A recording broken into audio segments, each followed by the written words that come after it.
We will be connected online. I'm told still the number is increasing. We're at 10 members. At the moment, our visitors are around, and we're going to receive high-level delegates coming here, including the Vice Chancellor himself of Chuka University. We're going to have the Executive Director for the Pan-African Climate Justice Alliance, who has arrived, and a few guests who will, by that time that I'm allowed not to introduce, they will be introduced.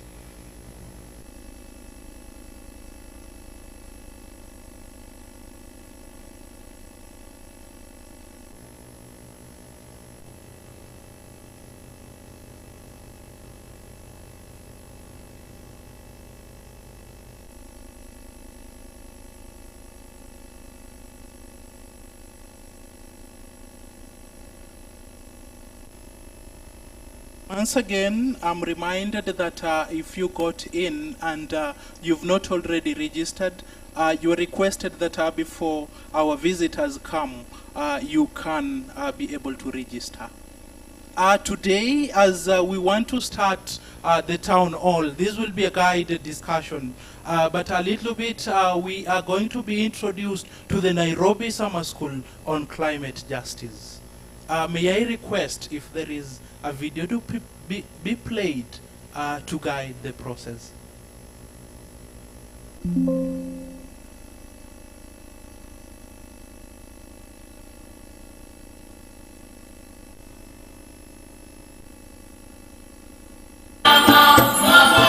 Soaring temperatures, relentless droughts, and punishing storms wreak havoc on our people.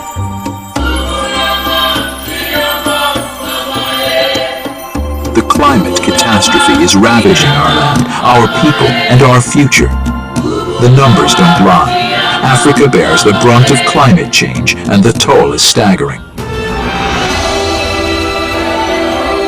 But we, the youth of Africa, we refuse to be silenced. We rise as champions of change, demanding accountability. We aren't just survivors. We are architects of hope, innovators, adapters, and builders of a resilient future. Our leaders have spoken. The world has pledged. Now they must act. Promises must turn into tangible solutions. We are the voice of Africa's future. We stand united, demanding accountability because our very existence hangs in the balance. Join us, share our stories, be a beacon of change. Together we will hold the world accountable. Together we will script a new narrative. Africa's legacy will be one of resilience, courage, and unwavering accountability.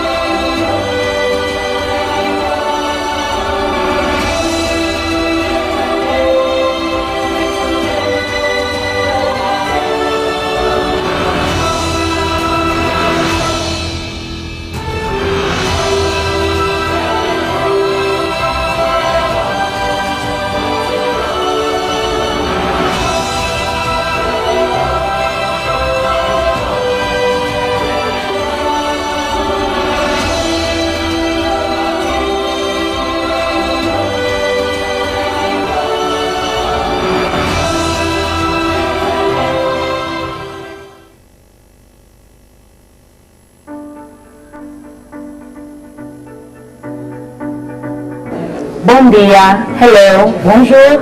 My name is Shampiana. I am from Kenya. I am a program coordinator of Youth, Peace and Security. I have a particular focus on climate justice. Climate justice is an abstract concept that is yet to be grasped by many. The Pan-African Climate Justice Alliance therefore brought youth from over 70 countries from across the world.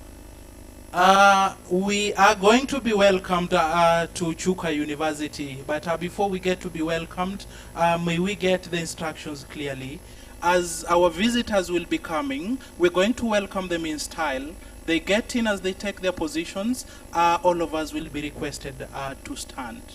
And as we stand, we will be guided. The national anthem will be played. The East African anthem will be played. And then we will have our Reverend do a prayer. May I request that now Chuka University to welcome us.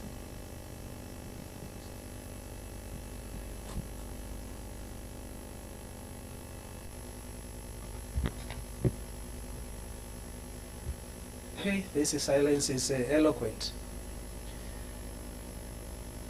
Ladies and gentlemen, good afternoon. This is not really a formal welcome, but because I work here, feel welcome to Chuka University. My name is Dr. Christopher Keboro. I'm the Dean Faculty of Humanities and Social Sciences, and my specialization is sociology. As a sociologist, I'm not very impressed by the way you are sitting. I came in and is a hall that is full of people. Nobody is talking to each other. And we are here to talk to one another today. But first let me say I'm very happy and very much delighted that we send invitations. I can see many friends whom I invited and they are here. They kept the time. Sorry that you might think I've come in late, but I was in the same building doing some other things, preparing for this event. Thank you so much, Honorable Engineer Getty and your colleague for honoring our invitation, and many other people who have come. Thank you so much. I don't want this kind of tension.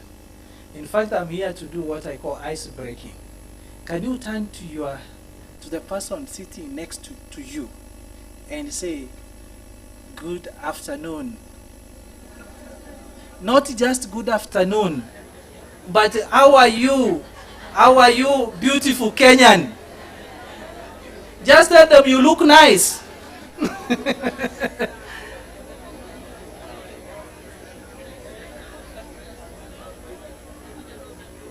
Yeah, tell them you look nice.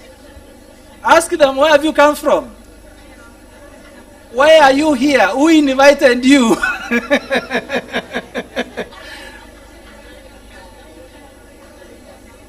Can I tell you why that is important? Right now, if temperatures fell to negative, like 15, 20, 30 degrees Celsius, that is when you begin to talk to one another. Must we wait to be prompted by the environment to talk to each other? Why don't we prompt ourselves? And actually, and I don't want to preempt the topic of our discussion today, sometimes the rain begins to beat us because we don't talk to each other. And I think that is the fundamental question we are going to delve into today. Why are you not talking to one another? You are listening. Sometimes you listen when talking. I'm also listening to you. Anyway, we are social beings. We are social beings. Sometimes I was traveling from Nairobi to Chuka, and everybody was quiet. The only thing you could feel is the speed of the vehicle. And then I wondered, really, is this how you're going to get to Chuka? I drifted and I started dozing. And when I woke up, I think because of the bump was too high, I found like everyone else was sleeping, but you were woken up, okay, as the vehicle was taking the bump. Now there was a father was traveling with his son, all right? Now, the son and developed a biological need, but everybody was asleep, including the father. The boy wanted to relieve himself and was really depressed. And he just let it go. And you can imagine how the environment changed in the car. Now that's when we started talking. That is when we started talking. We had to look for solutions. Otherwise, our safari from Nairobi to Chuka would have been really uncomfortable. And I can assure you, after we started talking, people brought their thoughts together, we shared, and we had a solution. We are here because our environment is smelling awful. And for us to, sanitize that environment, we have to stop being silent. We have to face each other and begin to critically ask each other, what I do, what you do, how does it contribute to our well-being, to the integrity of our environment? And today, I'm happy we have experts, people with immense experience in various fields, because we are looking at disasters, people from the academia, people from the industry, communities, everyone. That's why we are here today. So please, if you are a lecturer working at the university, you are not doing the right thing sitting next to your fellow lecturer. You should sit close to somebody from the industry. Professor Geshumbi, these two ministers should not be sitting together. You are supposed to be somewhere here. Waziri, you are not supposed to be there. You are supposed to be somewhere asking people and talking to one another. We integrate ourselves. And I'm telling you, this is how people come up with beautiful solutions to problems that confront us. And also, this is how ideas are incubated, and this is how societies progress. Okay? So I just decided to step up and fill in that gap. Look at you again, the way you are listening so attentively. There's no exam here. The answer to the reason as to why the exam that is confronting us today is the disasters that are confronting Africa. And the exam is how we will deal with that phenomenon, right? Yeah. So let's start talking to one another. Yes. Isaiah, I can see you are smiling. That's okay? Yes. Francis. Yes. Reverend. Now you are sitting alone. Whom are we going to talk to? Yeah, okay. Please, there are seats up front. You know town hall? The essence of town hall is for all people, irrespective of our social standing, coming together and discussing a common problem and seeking common solutions. Welcome, Bwana Silas. I'm happy you are here. Yes. Waziri Abraham. You're welcome. Yeah. In fact, Reverend there did not have somebody to say hi to. Yeah, at least now they are engaging. Yeah. I know you are blessed because you are sitting close to a reverend. Yeah. Madam Janet here, now you are missing the blessings of the Lord. Dr. Justin, you concentrated. Are you setting an exam now? Yes. So I'm happy. Let's be happy, all of us. We are waiting for the management to arrive so that we get it started.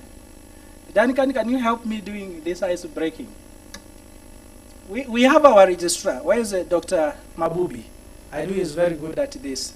Yeah, come and say something, you know. You are a leader in this university. This is our registrar. Okay, planning.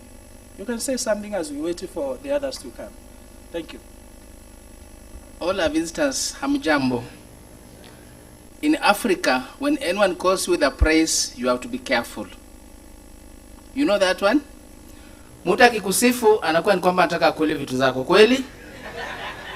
And today being a Friday, my colleague Dr. Kiboro is being very strategic.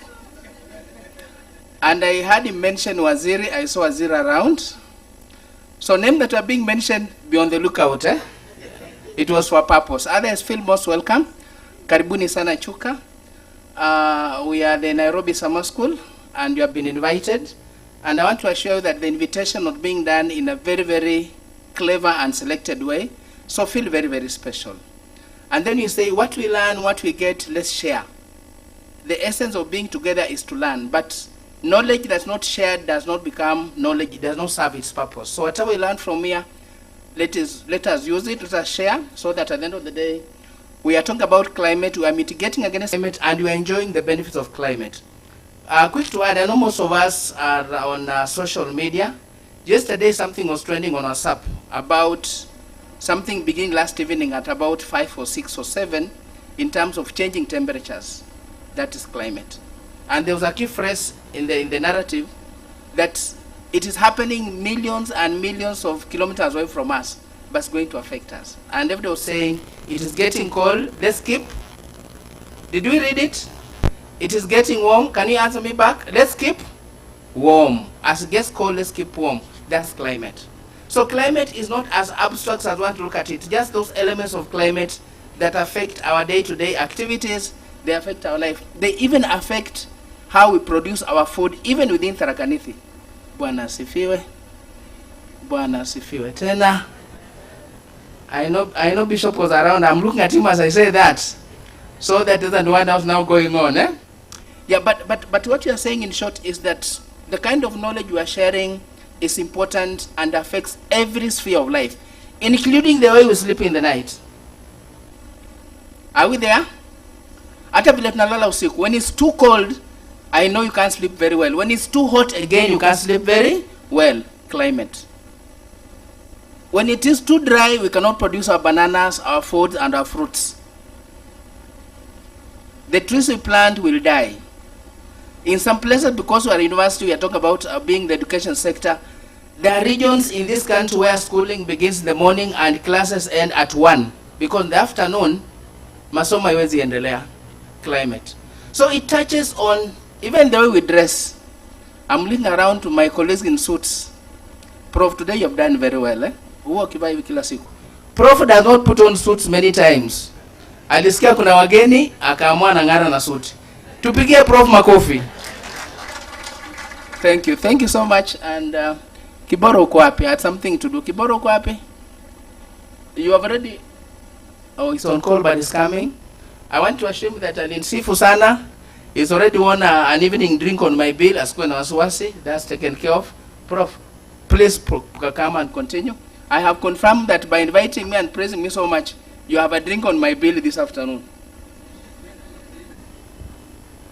Yeah, and the drink I take is a carton of milk.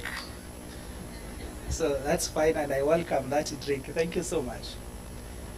Yeah, so we also want to say something. Where's Professor Muraya? Professor Muraya, are you with us?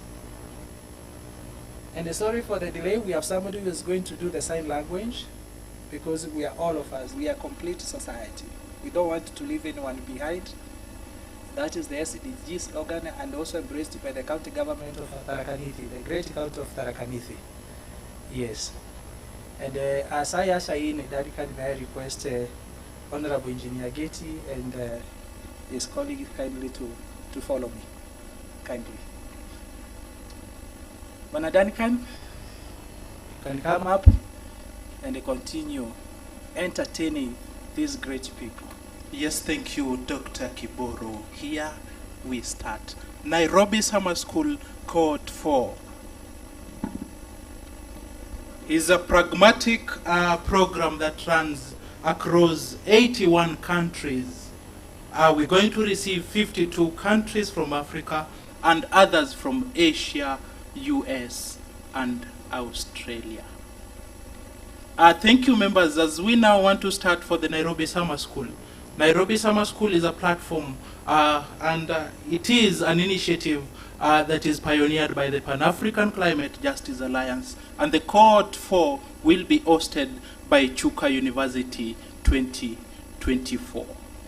On Monday, it will start by the I-level symposium, where we're going to have our key leaders in this country coming to open the session, followed by 12 days training under 8 modules: introduction to climate justice, mitigation measures, adaptation, climate justice, and just transition. Advocacy skills will be provided.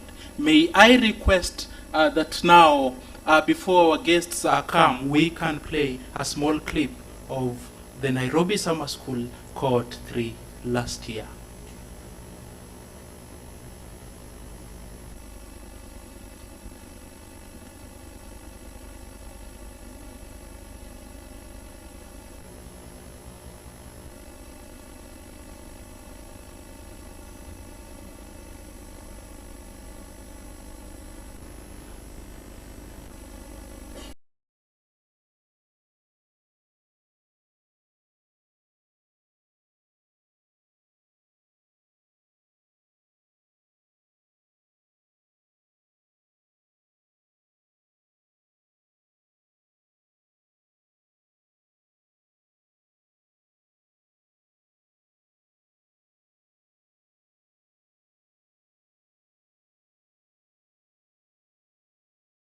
Generations, the right to a sustainable planet. We do not want that. The last 14 days at the Nairobi Summer School on Climate Justice have been insightful, thought-provoking, and this gives us hope that it is not over yet. This is a continuation of strengthening of youth advocacy efforts across the world to adapt and build resilience on matters of climate justice. Take this journey with us as we give you a snippet of our experience at the Nairobi Summer School on Climate Justice.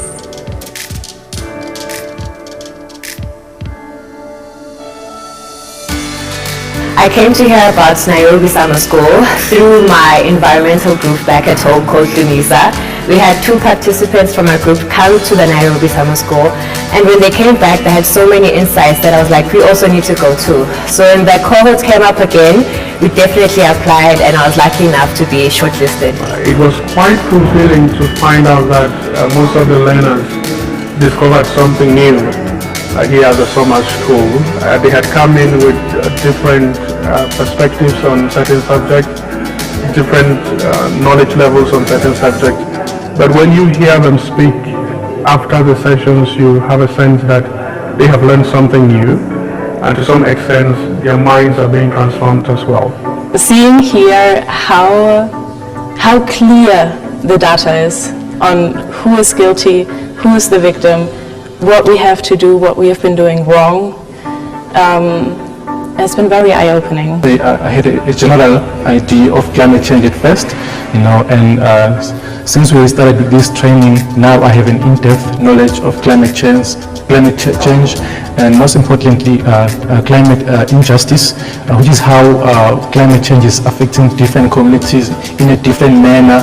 The training has really been impactful because I have a lot to take home currently, and I think the networking has been also a huge part, and also just an opportunity to interact with the PACG team and have an insight in how they run things has really been a huge part of the lesson for me.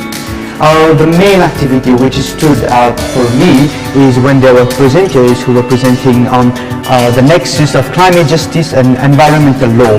Being a law student, I am fascinated by the concept of environmental law, especially the regionalization of environmental law for our African continent, and especially for me as African youth from the small island developing state. So these has been the main session where I've followed the sessions with great passion, with great determination, and I hope to further engage in this field. Coming to the summer school, we were able to relate to many of our problems to climate change, and we are hoping to comprise full of information about the climate science and how to adapt, mitigate, among others. The summer school has taught me that I can learn by doing, learn by working with teams, learn by understanding, and the hybrid sessions have been very, very good for me. It's also interesting to learn more about what is on the ground here in Africa. So it's basically we share the same experiences, and we're willing to share that, like the knowledge on how to advance adaptation and advance the principles of climate justice in all policies.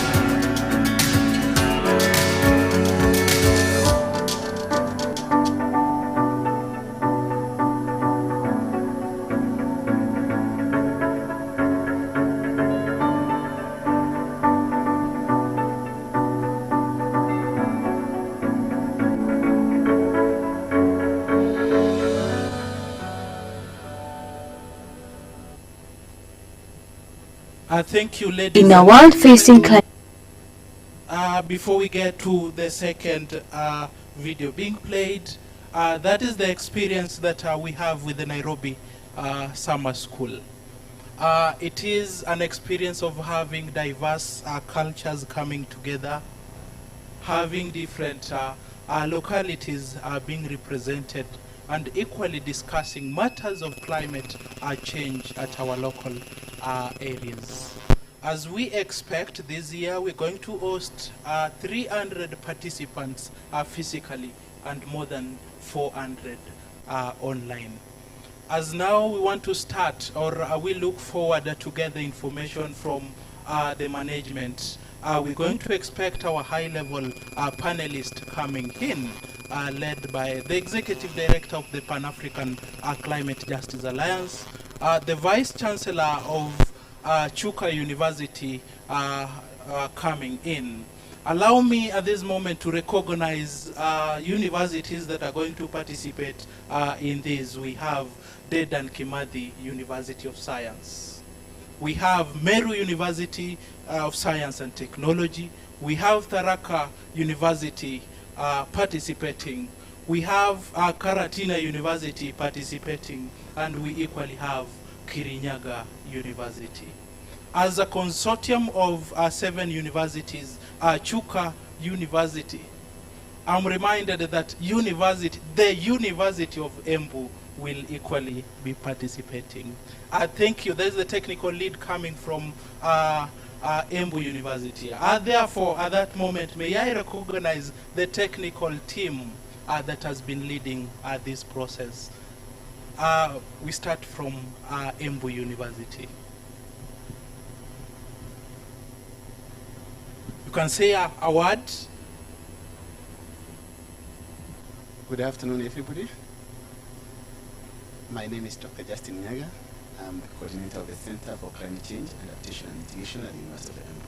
Thank you very much. Dr. Nyaga serves as the technical and equally the comms person from University of Embu. May I request the presence of Chuka University, who are the hosts.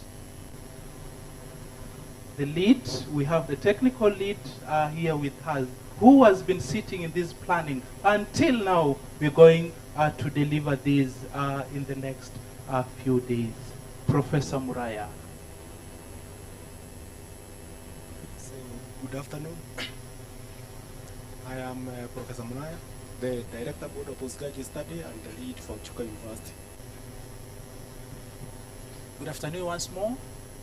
My name is Dr. Christopher Kiboro. I'm the Dean Faculty of Humanities and Social Sciences.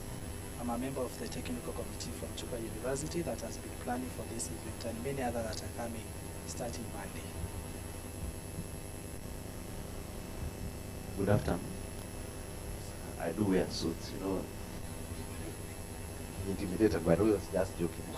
I'm Professor Kichumbi, Chuka University, member of the technical committee. Hi, good afternoon. My name is Shelmi Dwanja Munyiri. I'm a professor of agronomy. I was part of the technical team. I'm also the director of research and extension. Karibuni sana. Thank you, Prof. Muraya. I'm sure there is someone still remaining. Could you introduce her in absentia? We also have in the technical team, we have Dr. Penis Delito. And she is out because she is doing the route so that to get the housing for the people who are visiting. Thank you, Prof. Muraya. That is Chuka University represented. May I know if Meru University of Science and Technology has been represented? Meru University. I know we have apology from Kirinyaga University and Dedan Kimathi and equally Karatina. At some point I know they're going to join online, but that is the team that has been working tirelessly to organize the Nairobi Summer School on Climate Justice. As we get to the court, the fourth court, this time round is a different court that is going to be hosted within the Mount Kenya region in the village. We want to get the experience of the village and at least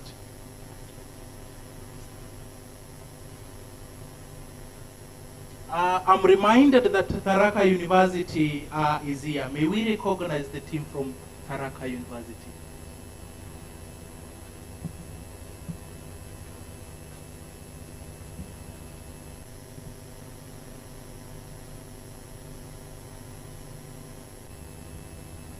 Good afternoon. My name is Dr. Fidelis Ngugi. I'm from Tharaka University. I'm the Dean in the Faculty of Physical Sciences, Engineering and Technology. I'm the lead tech from the university, and thanks for having Tharaka in the forum. Good afternoon. My name is Jennifer Marubu. I'm from Tharaka University. I work in the Office of the Vice Chancellor. I'm also the communication lead from Tharaka University. Thank you so much for having us, and we look forward to delightful discussion. Thank you, Tharaka University, all the way from a university that is developing. It's a good university that we need to learn that has embraced the matters of climate change. Is Meru University still here? Is Meru University, I know they were going to be represented by the Deputy Vice Chancellor Academic and the technical lead.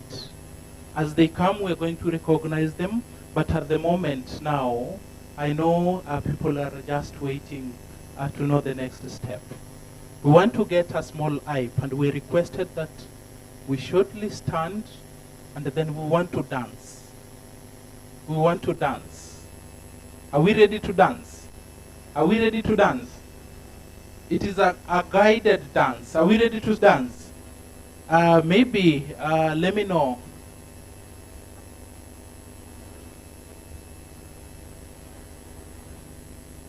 As Danikan comes up, I think it's important that you get to understand the geography of where we are, so that if we have biological needs, we can attend to them with ease without confusion. So if you have any biological need, kindly you step out, and then on your right, the first door is for the ladies, and then the next one is for the gents. So feel free anytime. Danica, you are waiting for your dance. The dance is coming. Actually, this is a digital dance that is coming. And I know we're coordinating shortly as the IT team. We want to dance. We want to dance, and we really want to dance. And maybe as we dance, I know we're going to be told how many people are joining us live online on our social media platforms. I remain to be guided if we are ready for the same, and we will be requested to stand when we are ready.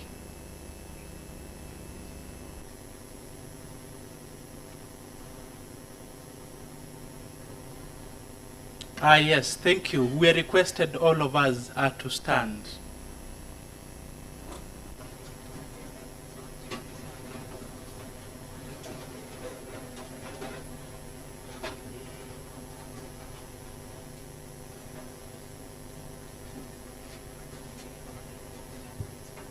I'll want to request a few volunteers, 2 or 3, to come on stage. We want to dance.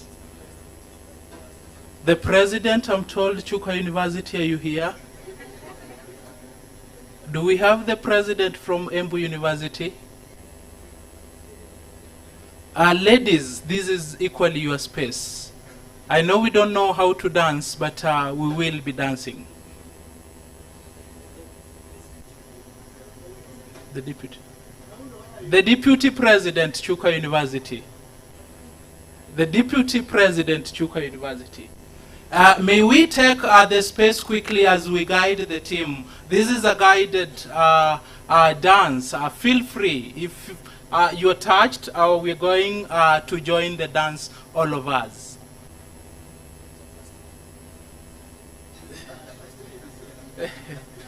Okay, thank you. As we have the student leaders come, may I request that we be guided by the dance.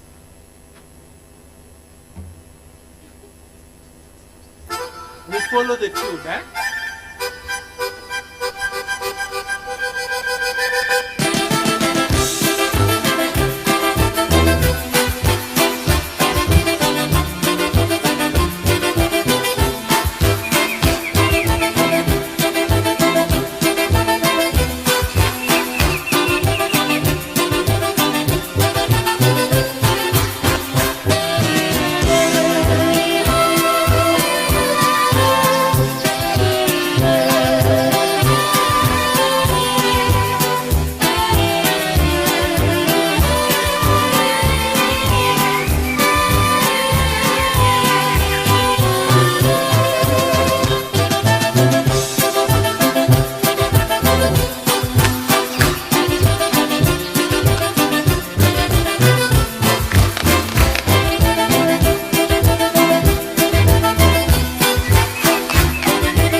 Thank you, members. That is the summer school dance, and a very interesting dance. I'm guided that at the moment we're going to receive our visitors shortly, but may I request that we get connected online. Anyone who is able to follow us from online, we want to give the opportunity to connect with the people online.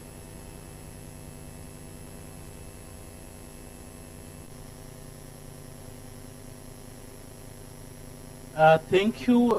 We can be able to see someone by the name Abigail Auma, Alpha Thompson Abimwami, Eltrude Okeyo, Kilili Ocean, Lorraine Ododa, Saudia Pin Mango, Susan Tembei, Susan Tembei, Walter Cabello.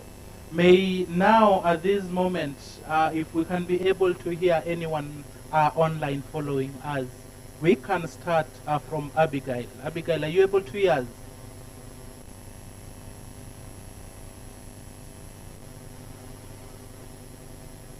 us? Susan, there was someone. Susan, we want to hear if we're being followed online.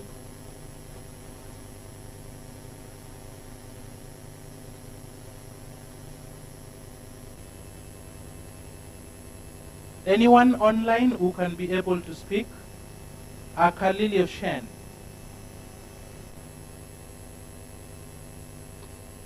Hi guys, we're following. Okay, thank you, Lorraine Ododa, for following. Saudia Pinamango, are you there? Walter Cabello, Kanyang. Yes, sir. You're very clear. Thank you, thank you. We Alpha Thompson Abu Mwami. Anyone online can say hi. I know we have some of the panelists are waiting online. At the time will be coming, so at the time they'll be required, but maybe we can recognize the panelists. The panelists that we have who are on stage are the interpreters who are helping interpret this in different language. It is followed widely, and we have our technical team. Members online, we request that you wait. Shortly our program will start, and I'm sure you connected to the house. At this moment, as we want to welcome our visitors, I know Chuka University has a lot of programs they're running. And ahead of our high-level symposium, our summer school, I don't know if we can be guided on what is happening here in Chuka University.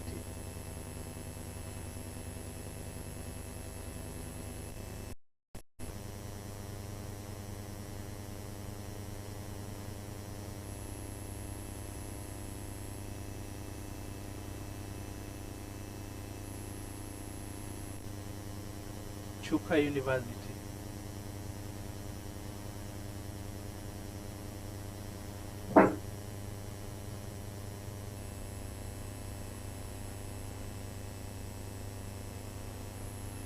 Yeah, so the management is coming in. As you were informed that once they check in, let's kindly respect them by standing up, and then you'll get it started. Ladies and gentlemen, we're requested to be on stand as we receive our key guest, the Vice Chancellor of Chuka University, taking stage, guided by the Executive Director of Pan-African Climate Justice Alliance, and our invited guests. Ladies and gentlemen, this is now the time that we've been waiting. As we take a moment of silence, maybe we be guided by the tech team.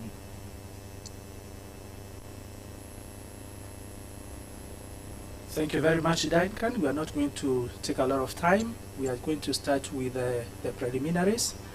We shall have the national anthem, then the prayers, and then we get into the program. Thank you very much.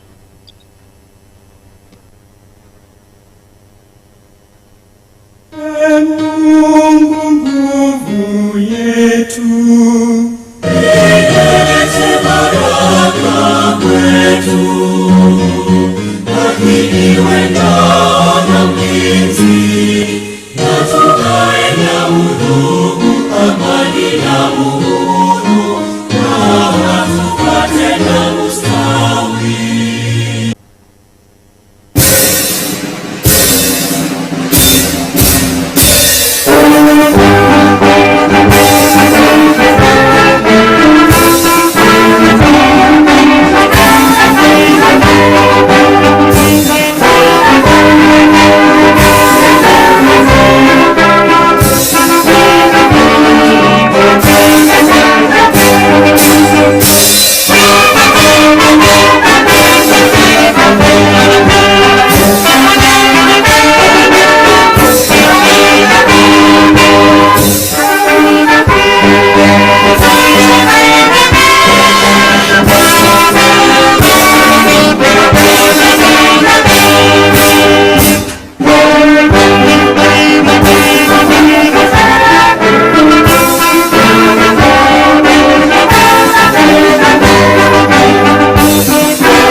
Will be guided by a word of prayer from the Reverend.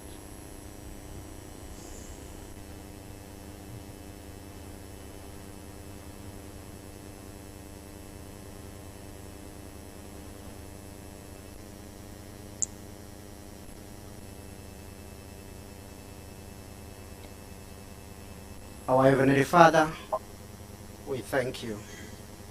We honor you, God, for this afternoon that you've given us, so that, Lord, we can gather together for one common goal. Lord, we glorify your name. First, we repent our sins for what we have done, especially on climate justice. Father, we know that we have been unjust, doing evil, even as we are not becoming a true stewards of what you left to us, and you told us to take care on the earth.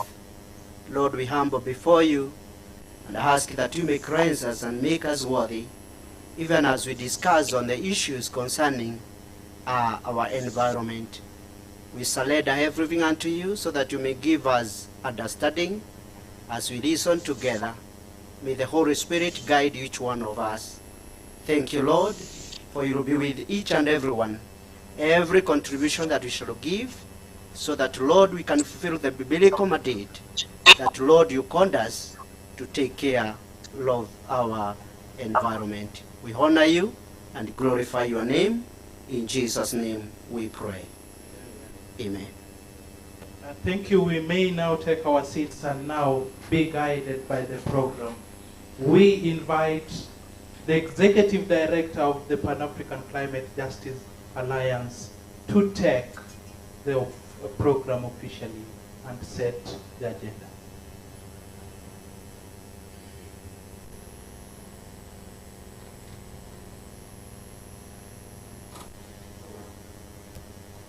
Thank you. We start with welcoming everybody to Chuka. Good afternoon, everybody. Good afternoon again.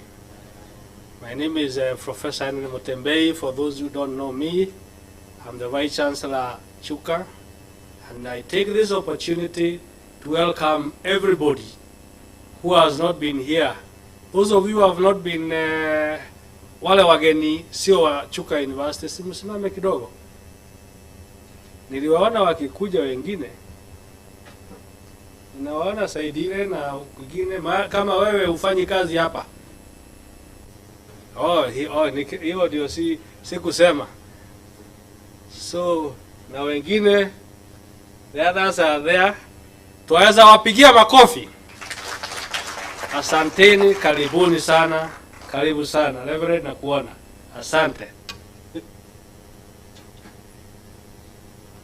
And then our chief guest is held a little bit on the way.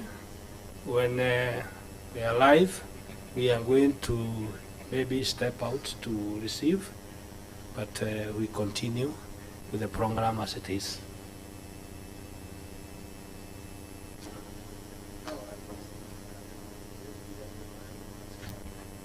Hi, good afternoon. Now, you know, I was wondering how I should come and take over somebody's homestead without him welcoming me. So, so thank you very much, the Professor Mutembei, the Vice Chancellor of Chuka University, the Deputy Vice Chancellor of Meru University, Professor Duranira, the other non-Chuka colleagues who are here. I can see my friend Kidura is here, and those others.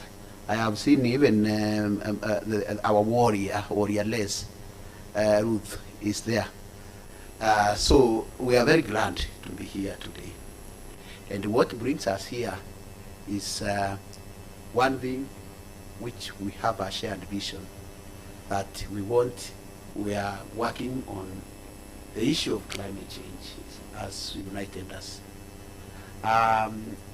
The prayer, our person who was praying for us has prayed God and asked for forgiveness that we have destroyed nature, and the nature, as Wangari Maathai said, is fighting back. And it is fighting back with the vengeance. It is revenging on us, and the only problem is that we, the people who are sitting here, according to science, are not the cause of the problem. this problem is global in nature, and that's why you hear a lot of conferences at global level, because we need to confront it at global level. Even the generation which is living, even your fathers and even your grandfathers are not the cause. This is a problem which was caused during the Industrial Revolution. It is not the weather. Climate change, people call it that weather which we see. No, it is not. But I think that is what we are going to discuss today. And before I proceed, we have our chief guest today was to be the Charlene Ruto, who unfortunately will not be here in person. I don't know whether, Prof, we have that link which we said we are going to send her, because she will address us through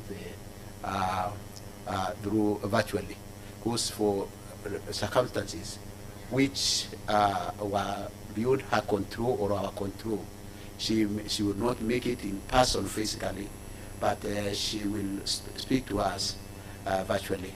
But also she has sent her representatives. The last 30 minutes earliest, I had communicated with them. They had arrived in Embu, and I think they should be arriving by now. So, as an introduction, I want just to, because I'm an expert, I'm a governance expert, at the same time, yes, at the same time, I work on one of the foremost advocates of climate action and climate justice in the world. And so, before that, I think it would be important to know those who are with us. I know I've just mentioned some names, but we have many people from various institutions which are here. I don't know, Prof, how we are going to do the introduction. I would leave you to do it so that I catch up with our guest who is coming, then we can proceed from there. And I think Amwami can come just in front here. Oh, yes, going to pick him.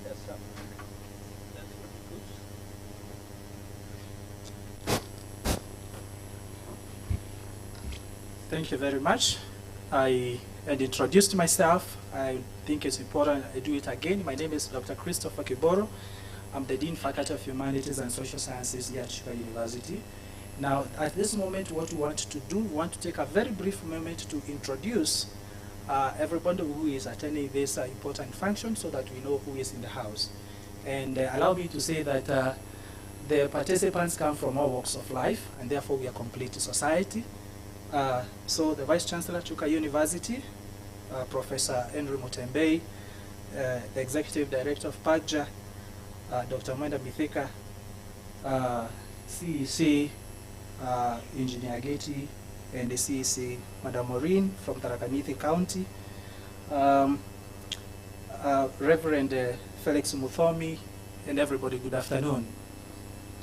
Yes, at this point, I want to say that this function is being attended by representatives from various universities.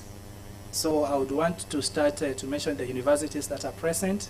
University of Embu, where you are, you can actually raise up your hand or stand quickly. Stand kindly so that you are seen. Embu University. Thank you very much. Let's clap for them. We have Meru University. Are they with us? Yes. We have the faculty. Okay. Then we have Tharaka University. Thank you for coming. Do we have Kirinyaga University? Karatina University? Dedan Kimathi University of Technology? They might have sent their apologies. Then we also have people from the religious sector. So we have church representatives led by Reverend Felix Muthomi. If you are with us kindly, you may rise up, we recognize you. Thank you so much for coming. We have also the business community. Yes, I can see Silas there. Who else is there? Yes, Waziri Marota, you came with Mr. Silas. Thank you so much. Then we have faculty from, let me start with the Senate of Chuka University. Senators, my fellow senators, where are you? Thank you so much, quite a number. Then we have students from Chuka University. Students from Chuka University, great. Thank you so much. Thank you. We have lecturers from Chuka University. You are invited. Kindly stand up. We recognize you. Thank you so much. Quite a number. We have also from the other division, Nani Teaching. They are here also. Where are they? Yeah, actually, thank you so much. Even the one who is doing the sign language is one of us. Then we have a special group. I invited a special group. Yes. Thank you very much for attending. Okay. Have I left any other group? Which one? The civil society. Sorry.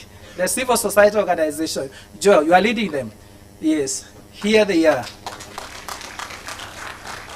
These are the people on the front line, in the front line, right? Thank you so much for coming. Anyone who has been left? Because this other table wanted okay, which organization? Kenya Methodist, KEMU, beautiful. Let's clap for them. Thank you for representing KEMU. Thank you. Any other who is out there? Thank you very much. Now at this juncture, it's my humble privilege to invite our DVC, Academics, Research and Students Affairs, Professor Gilbert Nduru, to introduce the team at the podium, including the county government. Professor Gilbert Nduru. Thank you very much. Before he comes, we have gotten a representative from the office of Sarin Luto. Can we clap for him? Karib Sana, you'll be introduced by Dr. Medeka. You'll introduce him. Before the DVC comes to introduce and allow some people to make, some of the people we have need to even say hello, isn't it? One, I want to give the Vice Chancellors have given their apologies because they'll be here on Monday. And Kirinyaga University, the Vice Chancellor has been away, but she will be here with her team on Monday. So she said she will appear on Monday. In person, on Monday, we shall have the CS and all the Vice Chancellors. You will see them on Monday. But we are privileged today to have the representative of the Vice Chancellor, Mary University, who will be introduced by my Deputy Vice Chancellor, an equivalent. But I wanted the county is heavily represented by the CEC planning, Wana Geti, engineer, kuja usalimiane with your CS, your CEC equivalent. Then now my DVC will invite this DVC, and then now Medeka will come in. But before I step down, I am just saying today is a discussion we want to engage in that is really pertinent, that is supposed to trigger some policy discussions. That is what a university is all about. And therefore, we should be able to participate fully. And this is covered live, so you'll be appearing live.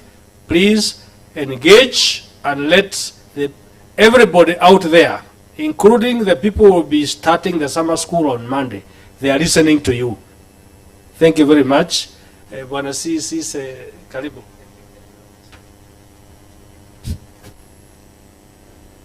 Yeah, our chief guest, I'm not knowing his name, we'll be doing it very soon.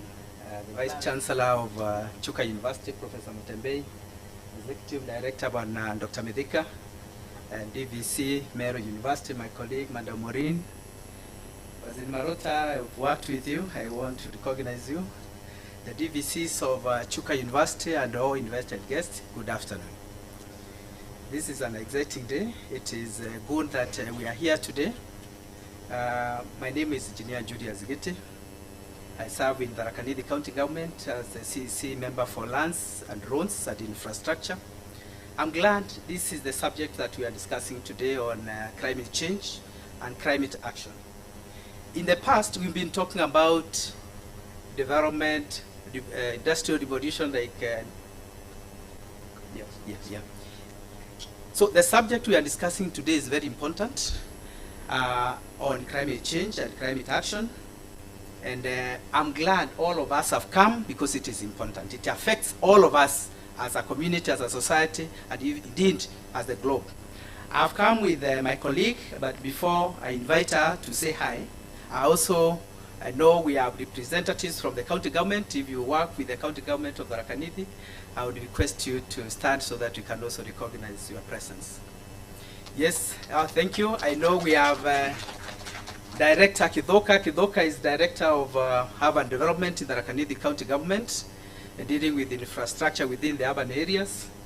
Then we have Manda Mwendwa Purity, who serves in the Department of Planning, but responsible for environment and environmental matters and dealing with the social safeguards and environmental issues. And their colleague, forgive me, I may not know your name. Thank you very much. I want to invite Madam Maureen to say hi as well. Thank you.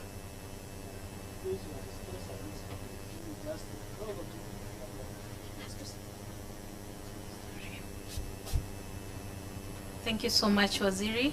Our chief guest, the Vice Chancellor at Chuka University, the DVCs, Waziri Gete, Waziri Maruta, the Reverend, the professors here, lecturers, wananchi wa Tharaka-Nithi na hizo kaunti zingine, and my fellow youth, hamjambo.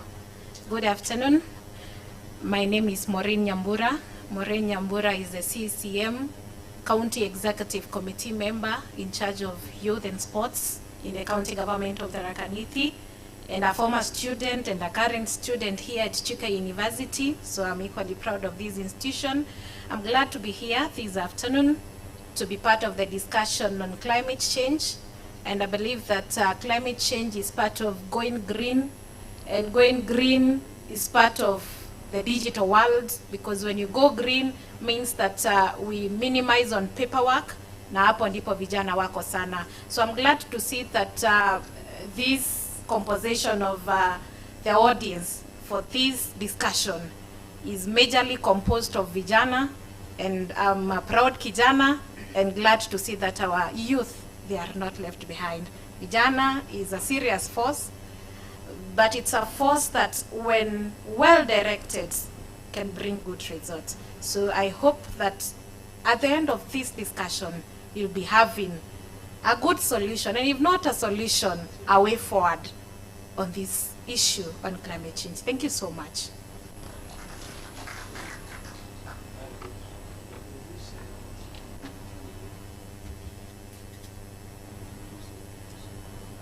Thank you. Our Vice Chancellor, sir, the Executive Director of PAJA, the representative of Saline Ruto, and also my colleagues, the director, the CCs from the county, Maruta, Karibu Sana. It's a great pleasure for me to stand here today, given the honor to welcome my colleague from the other university. I was thinking that today I wouldn't have a duty because all the vice chancellors would have been here, but as we have heard from our VC, they have respective duties that have placed them that they could not be able to come. So we have their apologies. We received them at Chuka University and this for fraternity, Sidio. Yes. With us here, at least one university is represented. Yes. Yes. And therefore we have one DVC that has come. But before I introduce my guest, let me also introduce you to my colleague, who I work very closely in issues of assisting the Vice Chancellor to do the issues of Chuka University. Kindly, Professor Eunice Gidai, to begin my coffee. No, come here and just tell them hi, so that we are gender equal. You know, wasiseme ni kazi ya wanaume peke yao.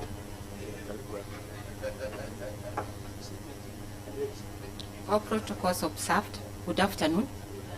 My name is Professor Eunice Wamihogitai, and I'm the Acting Deputy Vice Chancellor in charge of Administration, Finance, Planning and Development. Mine is literal to say that welcome to Chuka University. It is where wealth is gold and knowledge. Karibuni sana. No, I am told ladies before, but gentlemen, what? First, or ahead. Whichever the case. Yeah, I am Professor Gilbert Mbaka Nuru. I'm the DVC in charge, I'm the acting DVC in charge of academics, research and student affairs. And I just want to welcome you all to Chuka University, and that we get involved in this discussion that is ahead of us, where we should be free to contribute ideas, to critically examine the discourse that is ahead of us. And therefore, we would wish to ensure that the outcome of this discussion may inform decision making, policy development, and even research into the future, so that we may chart the future that this world should go in a sustainable manner. And with that, therefore, with those few remarks, I want to take this pressure to invite my colleague DVC Alsa from Meru University, so that he can come and greet this congregation. Karibu sana. Thank you very much. Our chief guests, the Vice Chancellor of Chuka, the Executive Director of PACJA, our CECs present, and all protocol observed. Good afternoon. My name is Professor Simon Vanera. I'm the Deputy Vice Chancellor, Academic and Student Affairs in Meru University of Science and Technology. I'm here as part of the consortium of 7 universities in the ring around Mount Kenya, starting from Meru, Karatina, Dekut, Kirinyaga, Embu, Chuka, Tharaka. I'm also happy to see my alma mater, Embu. I can see my colleagues here, Dr. Nyaga and the rest, having stayed in Embu, University of Embu, for over 5 years, and I'm happy to see them. We are here because we want really to emphasize, actually overemphasize, the issue of climate and climate justice. But because we will have a discussion, mine is to welcome you to Meru University of Science and Technology, starting on 26th to 28th next week. We have an international conference, and I have the Deputy Director of Research here, Dr. Kubai, Patrick. I came with him. Thank you very much, Daktari, because our theme has been highly influenced by this gentleman seated here, Dr. Musalendo, who is the Executive Director. Our theme will be revolving around climate justice. And also, at the University of Meru, which is just the neighbor to Tarakanidi here, we have started an Institute of Climate Change and Adaptation, because we take climate issues very important. Therefore, Vice Chancellor, my good friend, Professor Mutembei, we are happy to be here to represent the Vice Chancellor and to represent the entire fraternity of Meru University of Science and Technology. Thank you very much, and we look forward to an engaging discussion. Thank you.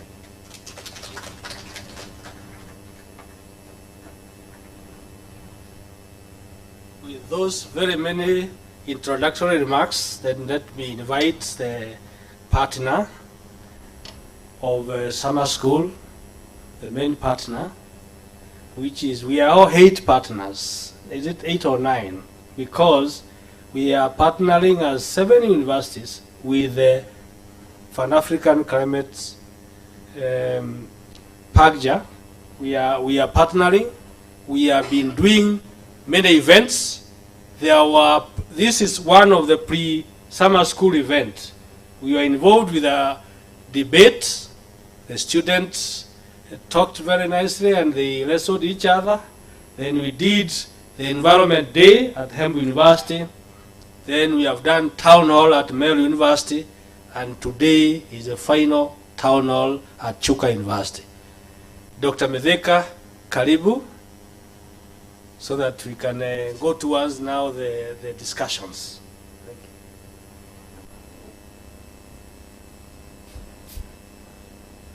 So thank you very much, Prof. And it is very gratifying to see a cross-section of participants in this event. As Professor said, this is a countdown activity of the Nairobi Summer School on Climate Justice, which starts next week on Monday, 24th, and it goes up to 7th July 2024. And it's a climax of so many things which we have been doing.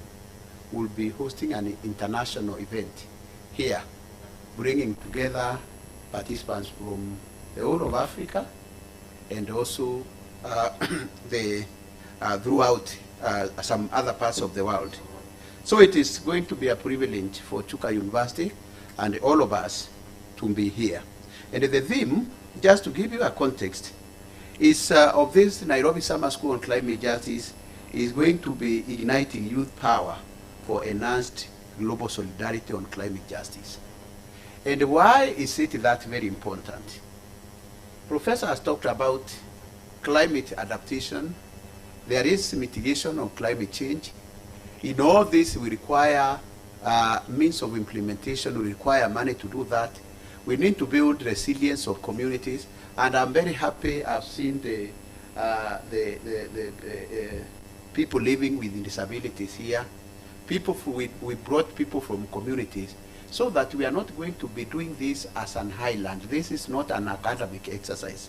This is an interaction, this is a conversation which we want to bring everybody so that we can understand each other. This Nairobi Summer School on Climate Justice, we are doing the 4th cohort, and we have interacted with people from all walks of life.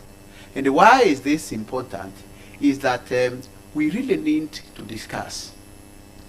Climate change is a crisis more than even COVID-19, only that it is extended to a longer period.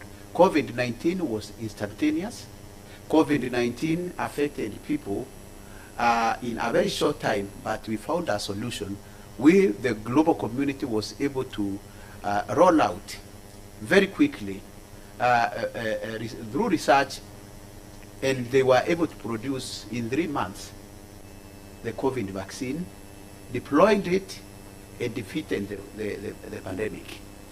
But this other crisis called climate change has been caused for our mode of production and consumption.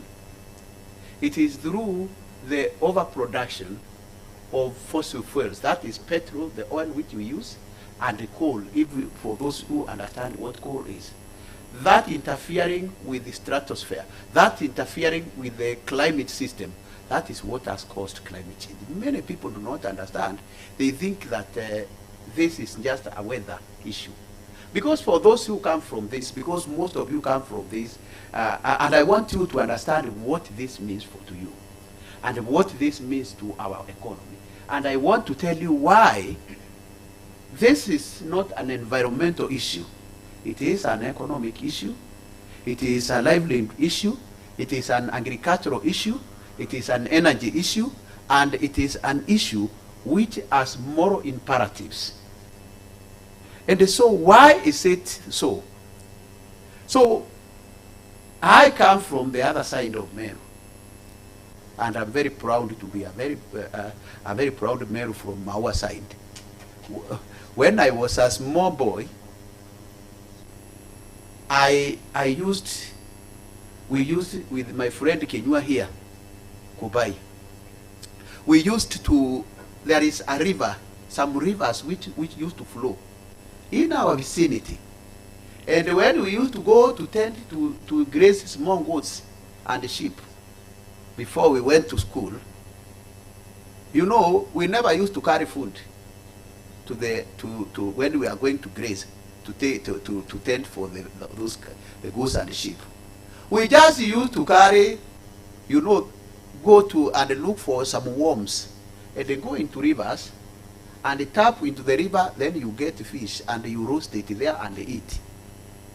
That's how the nature used to be. There were a lot of streams, rivers. In fact, I normally tell my friend when we meet in Nairobi, those who have never seen rivers, because there are those who live in ivory towers, I tell them, when they find me swimming in a pool, a swimming pool, I never taught myself in a swimming pool. We used to have our small, you know, pools, and that's where I taught myself. But now, because those are manifestations of the changing climate, those rivers which I used to see in my 20, 30 years ago, they never exist now. They have dried up, and those are the crises which we are talking about. We used to have 2 seasons, very patterned, that we knew from March 15 to April. If it is too late, the rain comes in March 15th, but when it is too late, we know that it will come in March 25. And the people now used to know that by the time it rains, 15th, everybody had planted. For those who are old enough, they know that. In October, the same, 15th to or 25th. And earlier, if it passed October, you used to have women, and very pure. For those who know the pure, very pure women, when I talk about pure women, the old women, they used to pass my home going into Jambene to pray the gods of the mountains so that he could bring. And surprisingly, we use, by the time they go, when they are going back, they go back with the rain. That was nature. I can tell you those things never exist now. The seasons have become, you know, unpatterned. They have shifted. Now, you see, it is very cold. It used to be called the July. That's why it used to be called July. But July has shifted. It is now May, June. You see? And it can even go up to August. What happens to rain season or weather pattern? Now it pushes the rain. That is now the crisis. So that the effect of that is that you cannot be able to plant early. Some crops are used to those seasons. And if you plant now when the rain has not come, they are not going to germinate. They wait. And when you plant late, the rain comes late and goes early. Those are the manifestations of the changing climate. So everything has changed. And so what we need to do. I am from, a week ago I was in Bonn, Germany. What we were doing there, I was attending what we call subsidiary bodies for implementation and subsidiary bodies for technological, scientific technology and advice, where technical people, scientists, those who have done research, as I'm telling you, those who have seen it, so that now they have a discussion under what we call UN Climate Convention. And this convention was agreed as early as 1992, so that now those who have caused this problem, actually it is hanging in the air. You are people, we did not cause this. So at international level, those people who interfered with that pattern, they threw that blanket, which has interfered with the sun, and those are details, we cannot deal with that. That one, those who will be able to attend the Nairobi Summer School on climate justice will be taken through that science, why that has happened. But then, those people who caused that problem now sent, and those are rich countries in the north. In the north, we say industrialized countries, those who give us msaada, those who give us aid. They have agreed that they are developed on our sweat, first of all. But then, in their development, they have interfered with what used to give us food. Simply, that is how it is. So under this convention, they said, these people now, we have destroyed their nature. We have destroyed their small rivers, which myself and Kenyua were swimming. They have destroyed our ecosystem. They have destroyed our pattern of our seasons, that my mother and your mother are not able to plant crops, and now they have been rendered hopeless. So they have said, we are going to compensate these people. We give them money to do what is called adaptation, what Professor was talking about. Adaptation is that now that we are not able to plant the way we used, and this is a problem which will live with us for a long time. What we are going to do is that now we are going to produce maize which can grow in a short time, crops which can grow in a short time. Instead of maize which we grow, we are going to start growing cassava, sweet potatoes, sorghum, which can withstand these climatic conditions. That is what is called adaptation. But there are others who are saying we cannot grow with that mode of development which has destroyed nature. So we need also to mitigate or reverse these issues. That is what is called mitigation. But this needs technology, this needs research.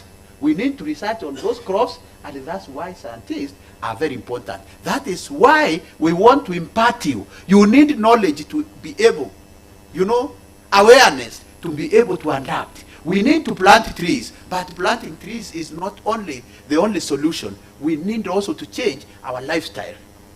If you are used to eating fish, like Mizeka and Kenyua, when you were that during those years, now you have to return because there is nothing to eat. Those rivers have dried up.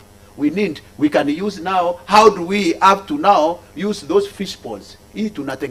Those are also resilience building programs. Those are adaptation programs.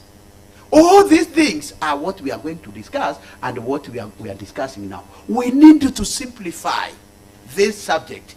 We need you young people, when you go to the villages, you tell your mothers and fathers, and you tell the government, my friend Abraham there, we were in the civil society, now he is a policy maker. Now, let us appreciate him, by the way, let us appreciate him. We need to tell them now, in the county government of Tharaka-Nithi, and I'm very proud because we have helped the Tharaka-Nithi County as an organization to have very adapted policies, where the policies which are helping them now to invest in the money with communities, the people we came with, these people living with disability, so that they can be able really to adapt to the changing climate. It is no longer business as usual. And so the issue of climate justice and climate change now comes in. Climate justice is those who cause the problem have to compensate us so that we can revert to the life which we used to be because they destroyed nature. So they have agreed, and that's the imperative, that there is money which we are, in fact, in board, that's what we were fighting for. It is not a small fight. And right now at Kenyan level, we have all the policies. At local level now, Maruta has money. And they should not tell you that he has no money. Those who come from Tharaka-Nithi. Right now, Tharaka-Nithi has money coming from all the way to the World Bank.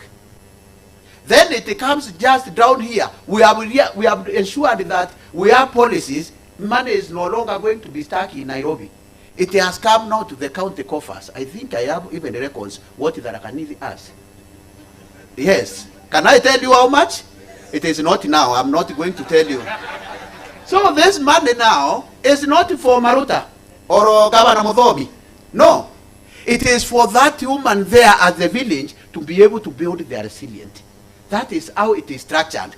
Those are imperative. We need you to be part of this solution. And that is why we have this discussion.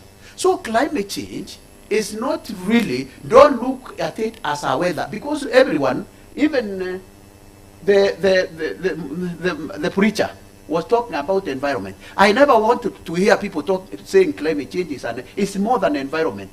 And I think if you were listening to me, I've demystified that. It's not an environmental issue.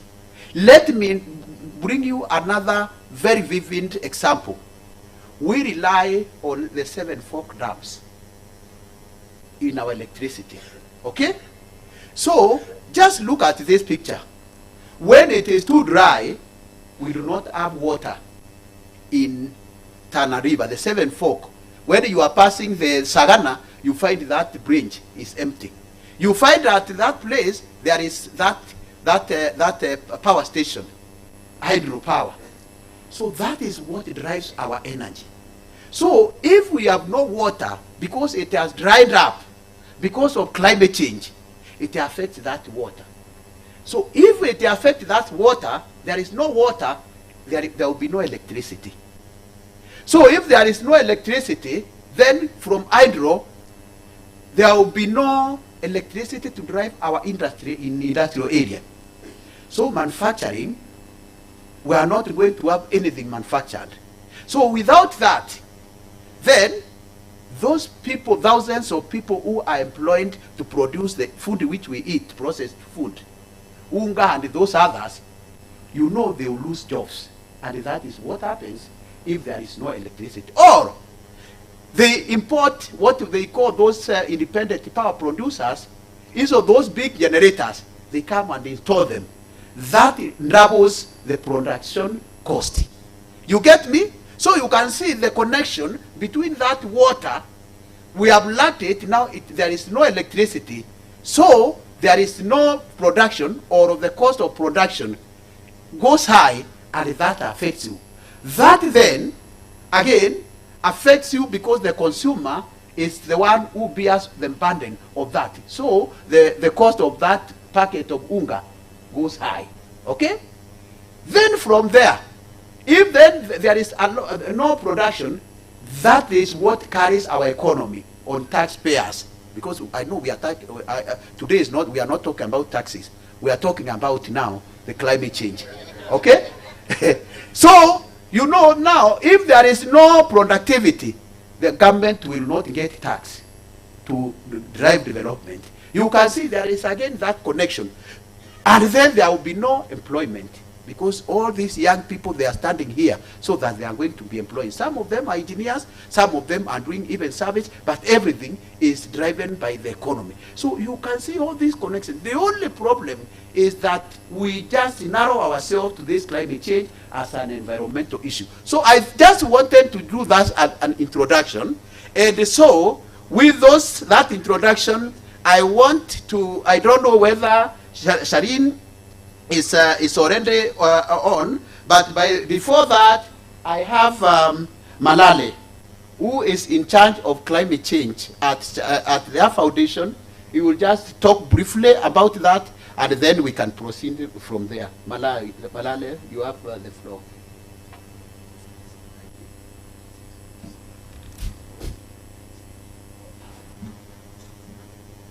Good evening, or is it afternoon? Yes, it's afternoon, close to evening. So my name is Peter Malale. I'm from SMARCS Foundation, working closely with our patron, Madam Charlene Ruto, on matters to do with climate action and how the youths can tap to the opportunities that are in the space. So SMARCS Foundation stands for Smart Mechanized Agriculture and Climate Action for Humanity and Sustainability. So today, she's sending her apologies for not attending this workshop due to some unavoidable circumstances. That's when she sent me to represent her. Mmepokea apology zake. Waswahili wanasema rambirambi kidogo.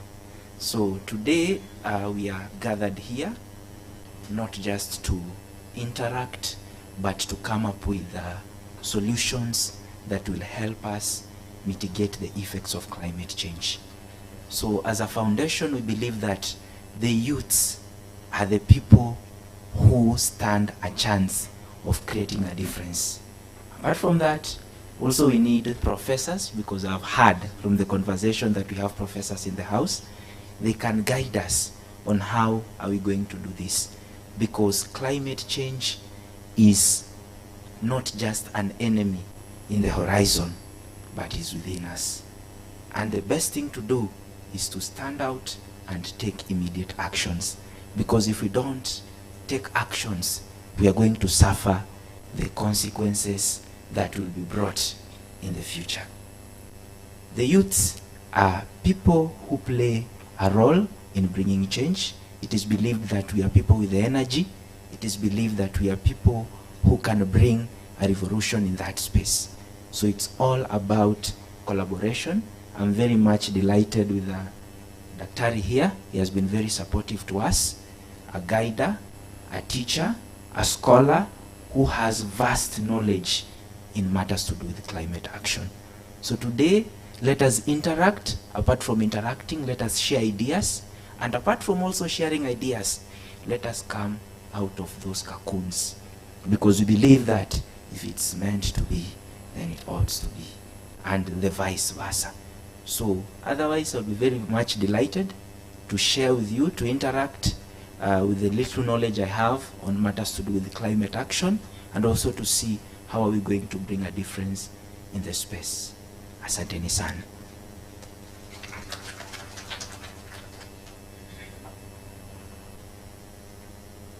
Thank you very much. That was introductions. Now we want to go into the real discussions. We shall not be able to do the discussions without the panelists, and to chase the panelists, we shall invite one of us, Professor Hansande. You are here. You will give us a picture, then you will pose a question, and then now you will assemble us the first round of people who will talk freely from their experience. Then audience will ask the questions. Then we'll go with another round depending on the expertise we have on the ground. And this expertise will be introduced by Daktari, and then we continue. Thank you very much. So, Daktari.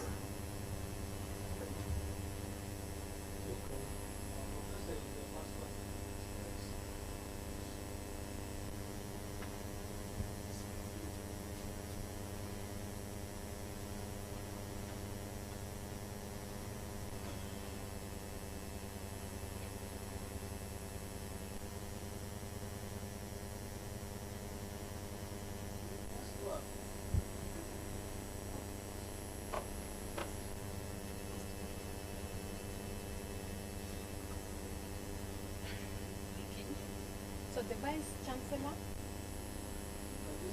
Oh yeah, I used that. So can we use this one here? All right.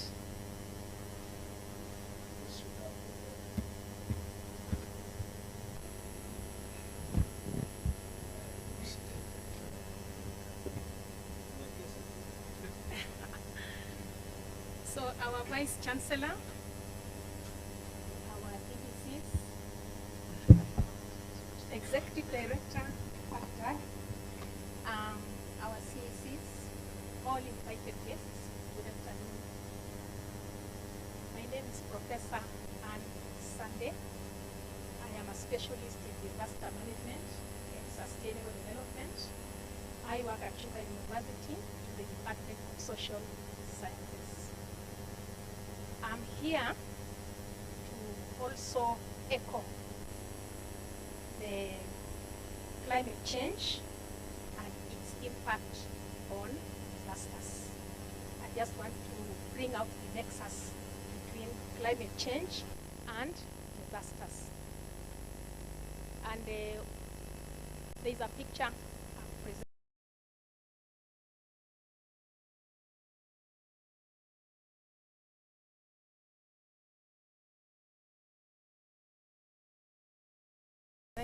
And the other thing is not the other side that is not you can green. See on the green side, on the green side, smile.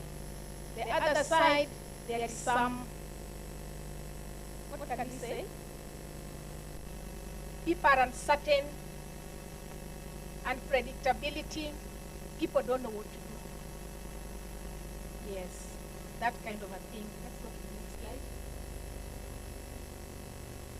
And so I'll just highlight about climate change, disasters and hazards, the nexus between the disasters and climate change, characteristics of those disasters, then we can look at the disaster management cycle and for adaptation we shall discuss. So very fast, let's just go. We have already defined, we already know what climate change is. It's alteration in the climate, which has already been talked about by the previous speakers. But what is causing this climate change? You can see some of the causes there. I've put there landfills with a purpose because all of us are contributors to this climate change. Even though it was done from somewhere else, but we are also contributing. Every homestead has landfills, organic waste. Do we?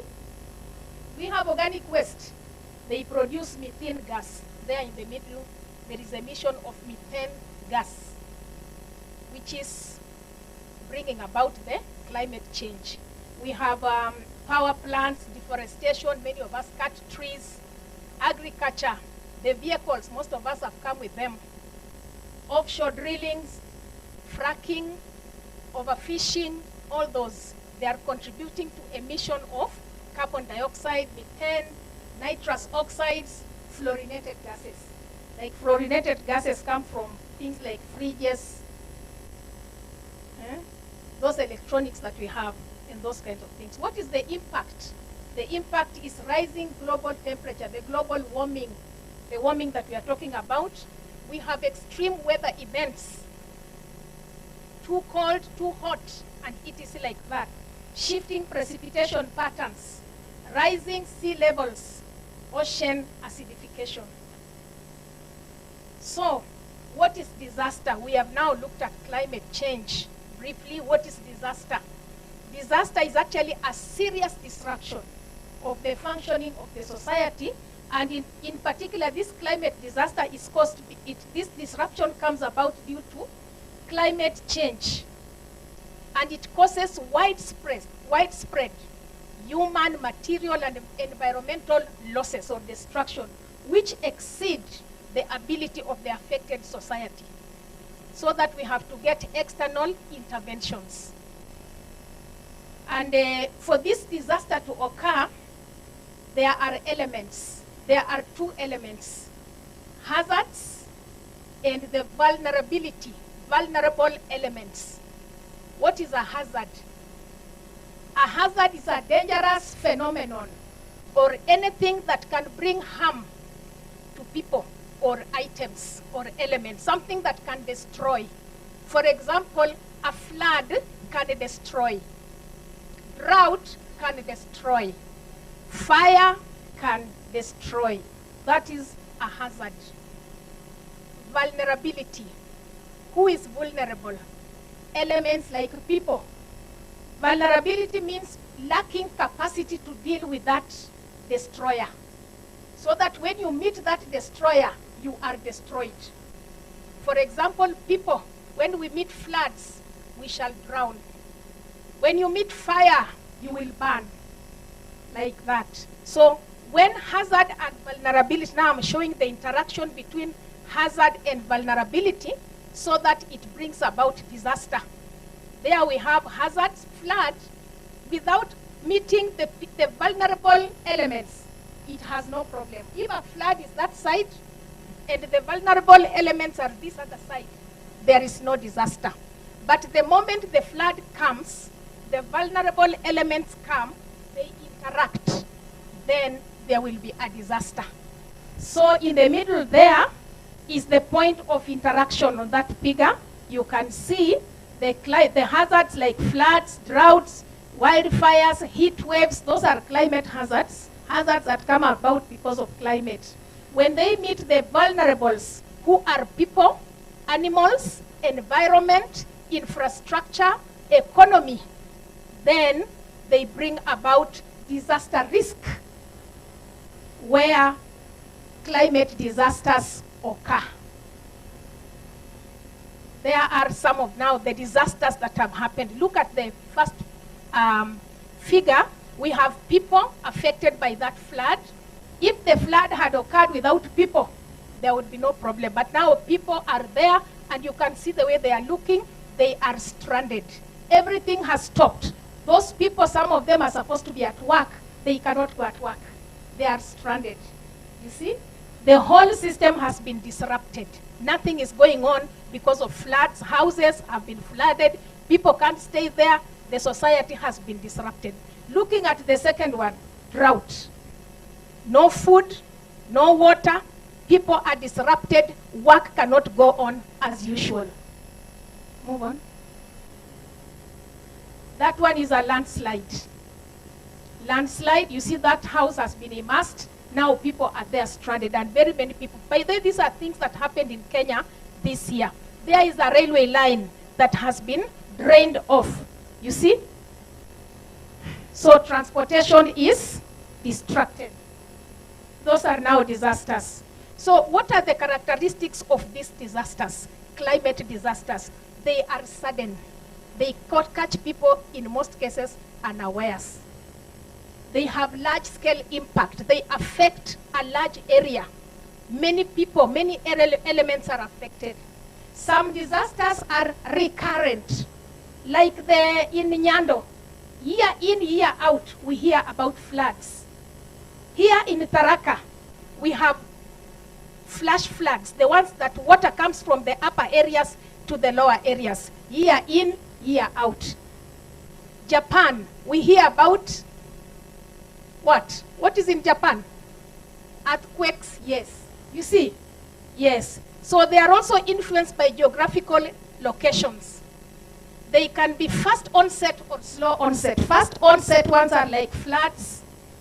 The slow onset are like drought. It comes slowly. It gives you time to prepare. But the fast onset one does not give you time to prepare. Where is this place where floods occurred and it caught people on the other side? They could not cross back to their homes. They were cut off because of those floods. They were not prepared. They were not given time to prepare. Some disasters are predictable, others are not. And the impact is normally determined by the vulnerability of the elements, the capacity of the elements to withstand them. And aftermath, disasters require, they are normally very complex. So they require very many sectors, not one sector. You cannot deal with a disaster alone. Very many sectors must come into play. It must be an integrated response for this disaster to be dealt with, aftermath. So what is the relationship between climate change and climate disasters?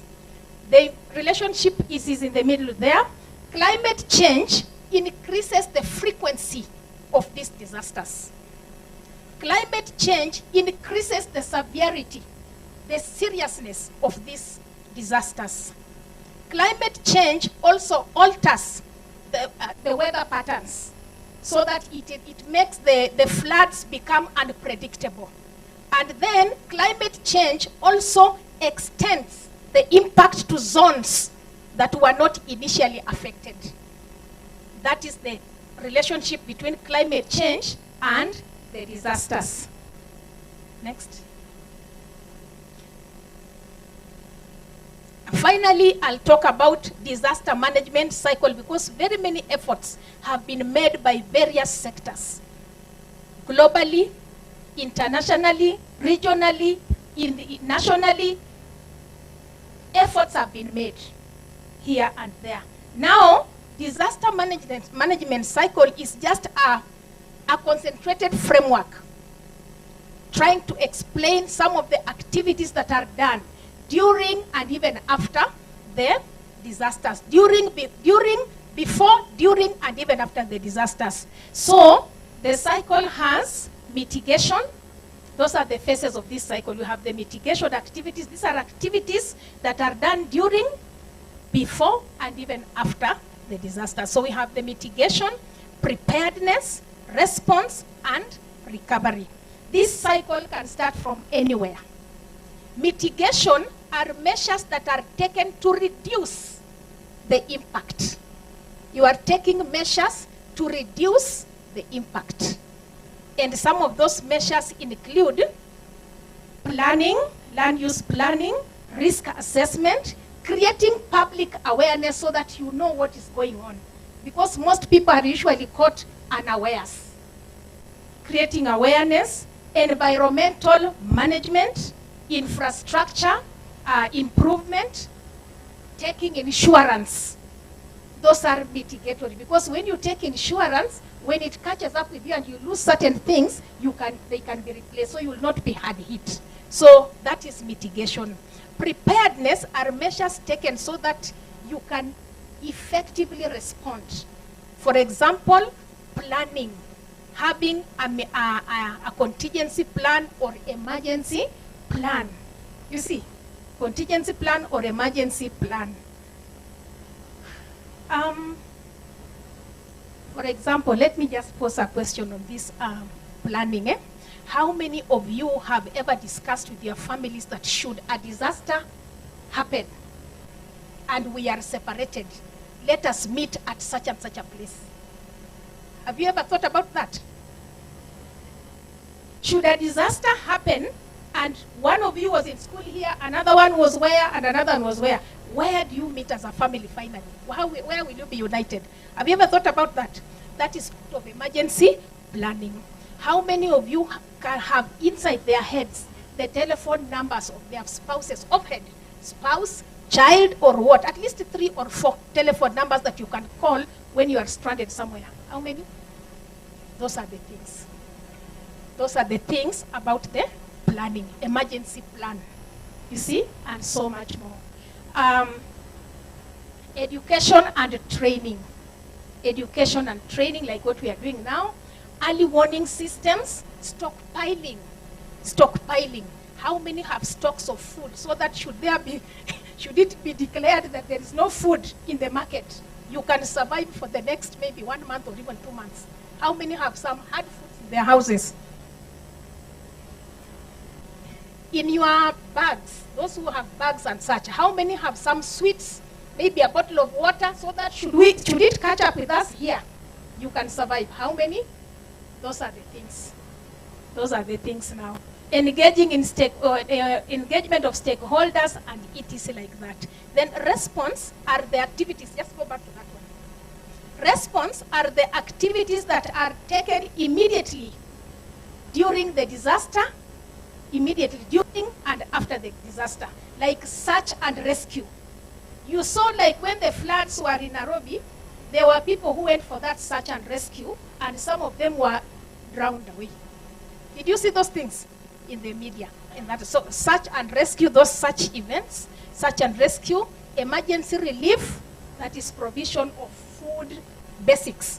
You see, evacuation, shelter management, damage assessment, coordination, and communication. Those ones are done during that response. And then the recovery phase involves rehabilitation and temporary, rehabilitation and reconstruction. In rehabilitation, we give temporary measures. We take temporary measures to restore the normal condition. For example, giving temporary shelter, psychological, psychosocial support, like counseling and etc. Those are temporary measures that can be taken. But now the reconstruction stage, which is still under recovery, we mainly do permanent structures. There is economic recovery, coming up with the new policies and etc. like that. Like the other time when we had COVID, though COVID is not climate related, one of the temporary measures that we took was to use the masks. That is mitigation. That is rehabilitation. You see, we were not using it permanently. But then a policy came that we need to undergo what? Ile shindano ya kudungwa ilikuwa vaccination. That is now a policy, a more permanent, that is a reconstruction. So, having mentioned about the disaster management cycle, these are activities that we take day in and out. We have done all the efforts to fight this climate change and disasters. The question is, why is it that we are still so hard hit by these disasters when they come? Whenever the floods come, people die. Whenever the droughts come, people die. We are destabilized and we are taken back to step one. Why is that so?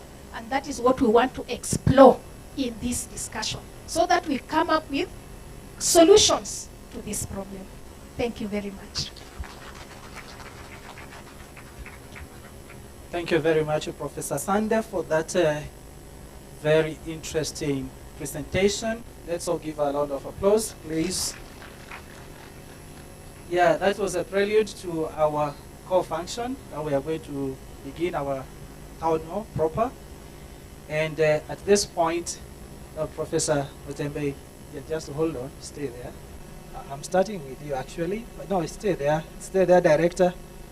There's a reason as to why I want you to stay there. I want you are my first panel. Yes. May I have somebody to help them with the mic, please? Yes. Now, we have listened to Professor Sande, her presentation. Okay? She has presented in a manner that is mind-provoking. Quite a thoughtful presentation. And actually, the reason as to why we are here is to interrogate some of the things that she has presented here, whether we truly do what we are supposed to do. Africa is not a poor continent.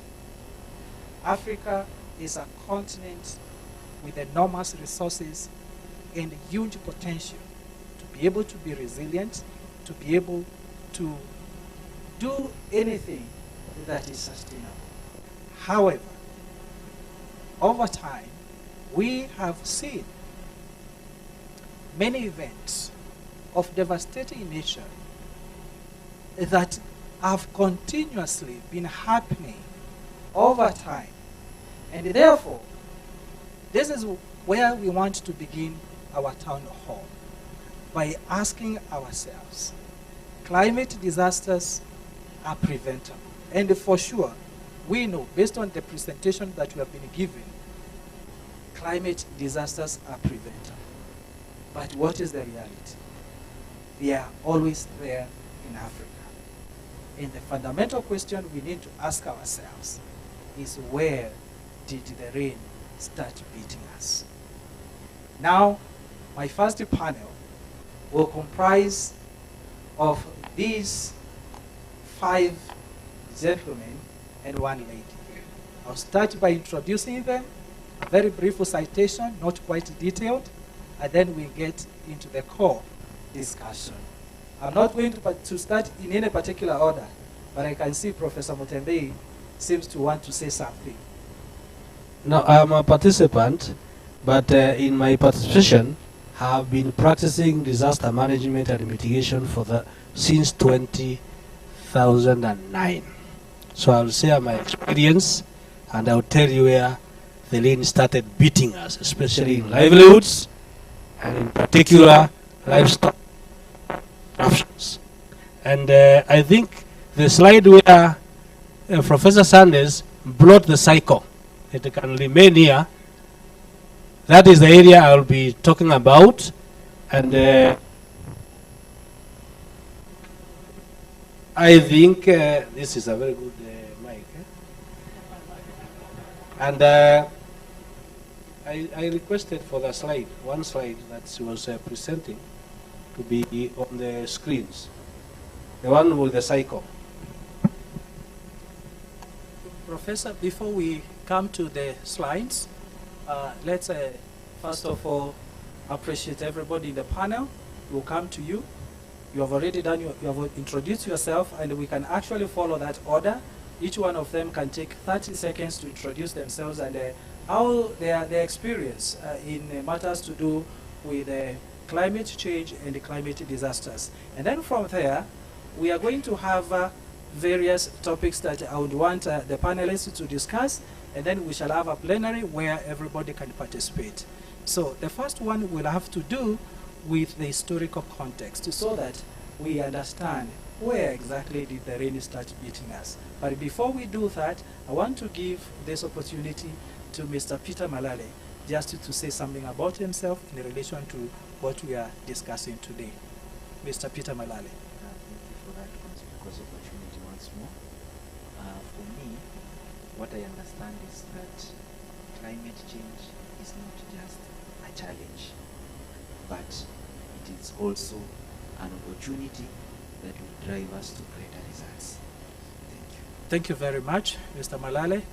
Executive Director PAGJA, Dr. Mwenda Mitheka, very briefly, kindly. Yeah, so thank you very much once again. This is my work, is to provide that science, policy, and practice interface. So how this interacts. How are we going to, all of us are going to take part, now that we have agreed there is a disaster. So how do we address it? Scientifically, then of course, how do we turn it into policy so that policymakers can provide solutions and all of us, but then also, how do we continue really living in an era of disaster? Thank you very much. We just want to know who you are, okay, and then other details will come. So Professor Mutembei, you can also briefly, 30 minutes, introduce yourself to the audience. I already said mine is to share the experiences of being a trained disaster manager of category disaster 1 in the world. Thank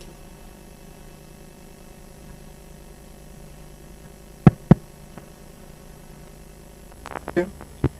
I did introduce myself from Meru University of Science and Technology. I also double up as the chair of the County Education Board, Meru County. And from the education perspective, and Dr. Musalendo did allude to something that education can do in terms of passing knowledge to the youth. And I would like to be an advocate from the university and being informed from research to pass that information. Yeah, Professor, we just wanted to know, we are yet to come to the subject matter. Yes. Just to say who you are, so that the audience can appreciate you, yeah, and also how you make your contribution. Thank you. I'll make my contribution towards education to the community. Thank you very much. Thank you very much. I introduced myself earlier on. My name is Maureen Nyambura, Waziri wa Vijana katika kaunti ya Tharaka Nithi. I believe that we already have a solution because apparently the energy that has been projected from the youth shows that if we use the youth for climate change, then we are going to achieve the Thank you the very end. much, Honorable Cabinet Secretary. Yeah, thank you so much. I had said earlier, my name is Engineer Julius Giti. I also serve as a CEC for Infrastructure and Disasters in Tharaka Nithi County. I've been involved in matters disaster for a while, more than a decade. And this is by virtue of my responsibilities. I've been involved in design of bridges and structures relating to infrastructure. I did one kwa kina Mithika.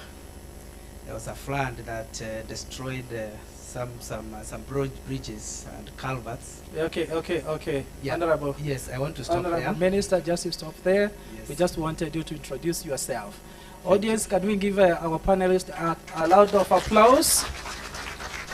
Thank you very much. So at this point, we are going to engage them very briefly, not more than 10 minutes, 15 minutes.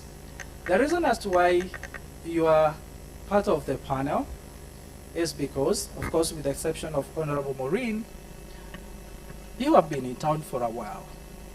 By that I mean, by virtue of age, you have seen a lot, you have experienced a lot. And when we look at this issue of climate disasters, it's not a new phenomenon. But what has been happening in Africa over time, what we are witnessing is an increase in the frequency of climate-related emergencies in the continent. And these continue to actually divert our resources that we desperately need to foster development. Now, from an historical perspective, Dr. Mithika, Professor Henry Mutembei, Professor Simon Thuranira, Engineer Giti,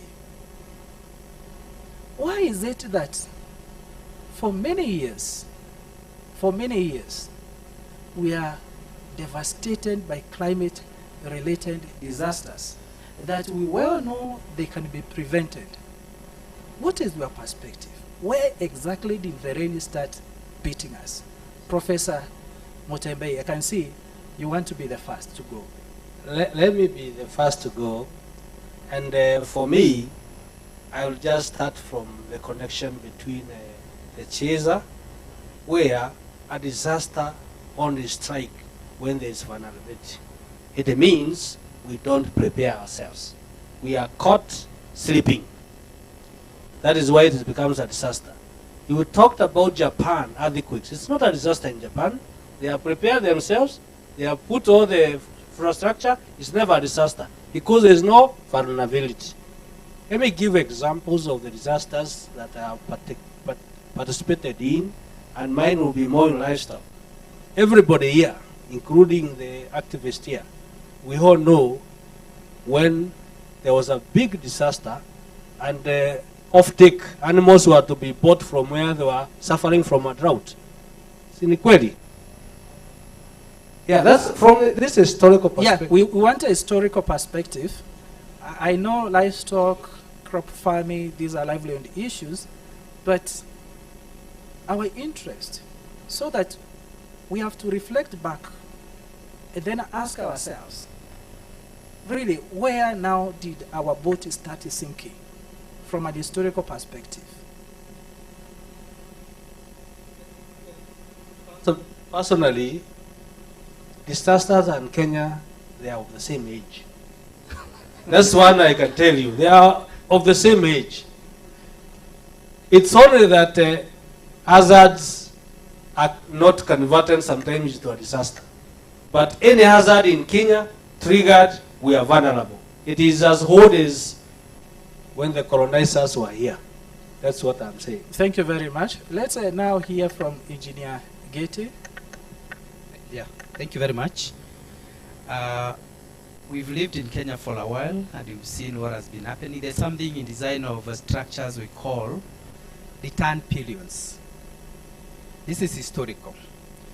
When designing bridges, for example, we approximate a return period of 50 years. That the worst scenario will happen in the next 50 years. That has been the standard. It is no longer applicable. Today, return periods have gone to as low as 10 years. Sometimes it can even be 3 years. Reason being, what Dr. Medika has clearly explained to us, and I am very grateful for having an opportunity to be in a university, because university disseminates knowledge to people, and we are acquiring a lot of knowledge in this perspective. We have had things that were predictable before, and we could correctly predict that this would happen after a duration. I come from Tharaka, and seasons were known, and we could even tell when people were born by the event of that time. Yes, you could hear of wakati fulani. Those things were not regular. If we were to define the droughts of this season or today, they are not definable because they are so irregular and they occur every other time. Somebody who is about 20 years should not have experienced these kind of scenarios if they were following the historical conditions of the past. But unfortunately, things have changed, and I don't want to say weather patterns because Dr. Medeka will not like it, because we are not talking about environment and weather. We are talking, but this is a consequence or an effect of climate change. In my many years on Earth, I have never seen the Ngido River dry and bands closing while on foot until 3 years ago. I don't know whether you know the Ngido River, and I am quite old, and I've never seen it dry until 3 years ago. And if this continues, then it will be a seasonal river as much as we've known it as a permanent river. Thank you very much, Honorable Engineer Geti, for that. So basically what you are saying is that from an historical perspective is that we have not been very keen on data management, capturing data about events and preparing. And I think this is the reason why Professor Mutembei is talking about vulnerability, such that we are not able to utilize either scientific data or any kind of information that will help us to plan and prepare for disasters. Now, just as a reminder, is that this town hall discussion is being transmitted online, so we have online audience, and it is not just in Kenya, but is internationally. So I would request the speakers to primarily use English language for the benefit of our international audience. So now, I want to spice this. I thank you, engineer. You said you are quite old, so I'm not wrong in my selection criteria. But at this point, let me spice up this discussion by introducing a fairly young panelist, Honorable Maureen. In your young age, really, what do you think is the historical reason? What is the historical perspective that defines disasters and the frequency of climate-related disasters in Africa? Well, I would say that with my age, I might not be able to establish very much. Like, for instance, he's talking about, just allow me to mention that name in Kimeru. It can't be mentioned in English. I was not in existence. I can also translate that. What that means is that this was a period of famine where there was nothing. People earned money, but they could not be able to buy anything from the market because it was not available. That's why people only say, or rather named that famine or drought as dying while having. You have money, but you have nothing to buy, and therefore you had no choice. There was no option. Yes. Yeah, so what I would say is that even considering the issue of population increase, it is one of the issues that have really brought issues to do with climate change, and not forgetting the technological aspects and the modernization. That's interesting. So in your view, uncontrolled demographic growth has been an historical factor. Yeah, and we are not also able to manage the modernization aspect. All Things right. are changing, we are not able to control what we are doing. Yeah. It's an interesting perspective. Let's hear from Professor Thuranira. Okay, thank you. I think the historical perspective is going long time ago with colonialism. Okay. And the exploitation of African resources. Actually, the global south, where European countries and the modernized countries started with the Industrial Revolution, they wanted resources from even Africa here, and the exploitation of forests, minerals, and all this to fuel the industries in the north. And those industries in the north are still the ones which are polluting the environment more than the global south.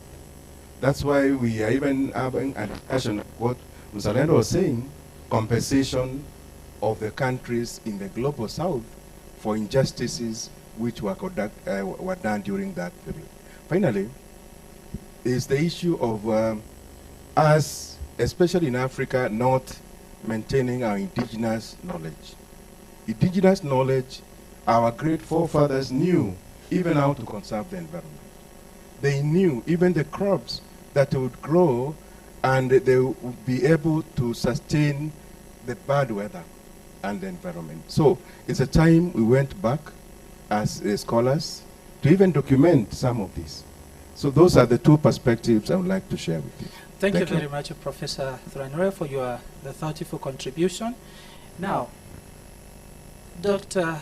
Mwenda Mzalendo Mithika, Professor Thuranira has mentioned something very critical about the exploitation and the plundering of African resources by the colonialists. Do you agree with him? What is your take on this? You know, the tragedy of Africa is that we are the laboratory, you know, everything, including as we speak now, the solutions to climate change. And so there are so many solutions which are being proposed, but I don't want to digress from what the subject of the day, because it's really the solutions to climate change are very emotive. But now, I want to agree that yes, with the professor, yes, it is true that we suffer the relics of colonialism, which will never disentangle ourselves.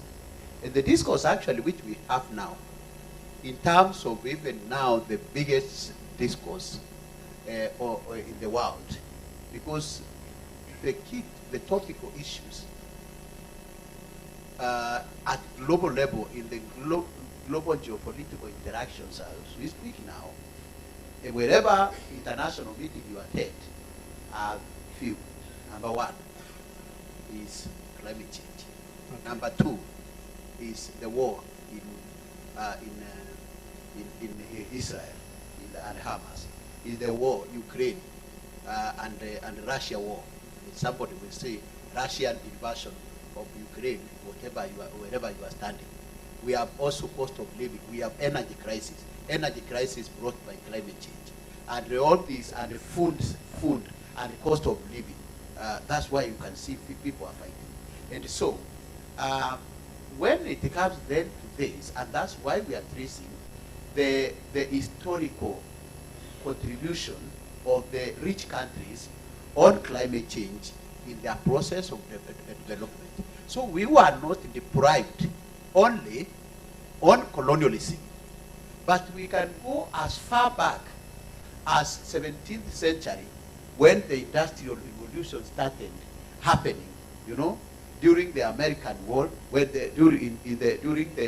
after the discovery of the internal combustion engine, you know, the slavery. Actually, we are just talking about the colonialism, but we have forgotten also the thousands and millions of Africans who were taken into slavery, and those who are now a big crisis, even in the north. So these are some of the historical, you know, challenges, okay, historical injustices, including now we are talking about colonial injustices.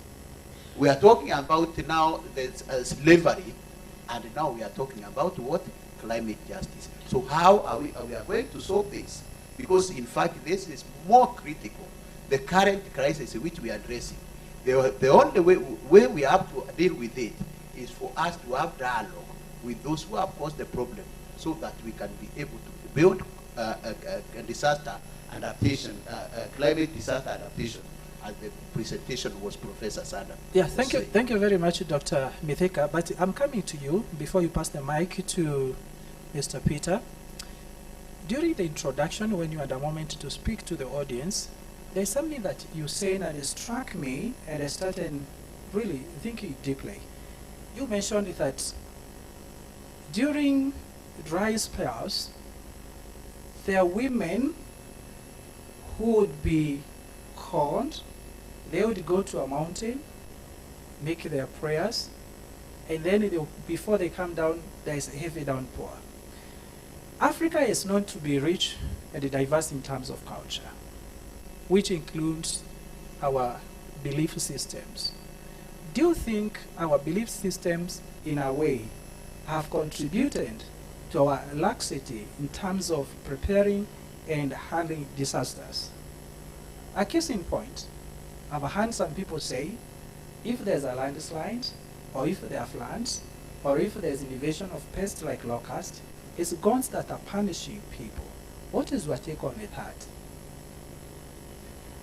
Yeah, you know, I think the traditional knowledge and what we call at international level, the indigenous knowledge, is a dimension which is explored globally to really as a solution to climate change. We have lost our roots, and I don't know, because when you go into the forest countries, like in Central Africa, you find indigenous communities there are very passionate about their culture.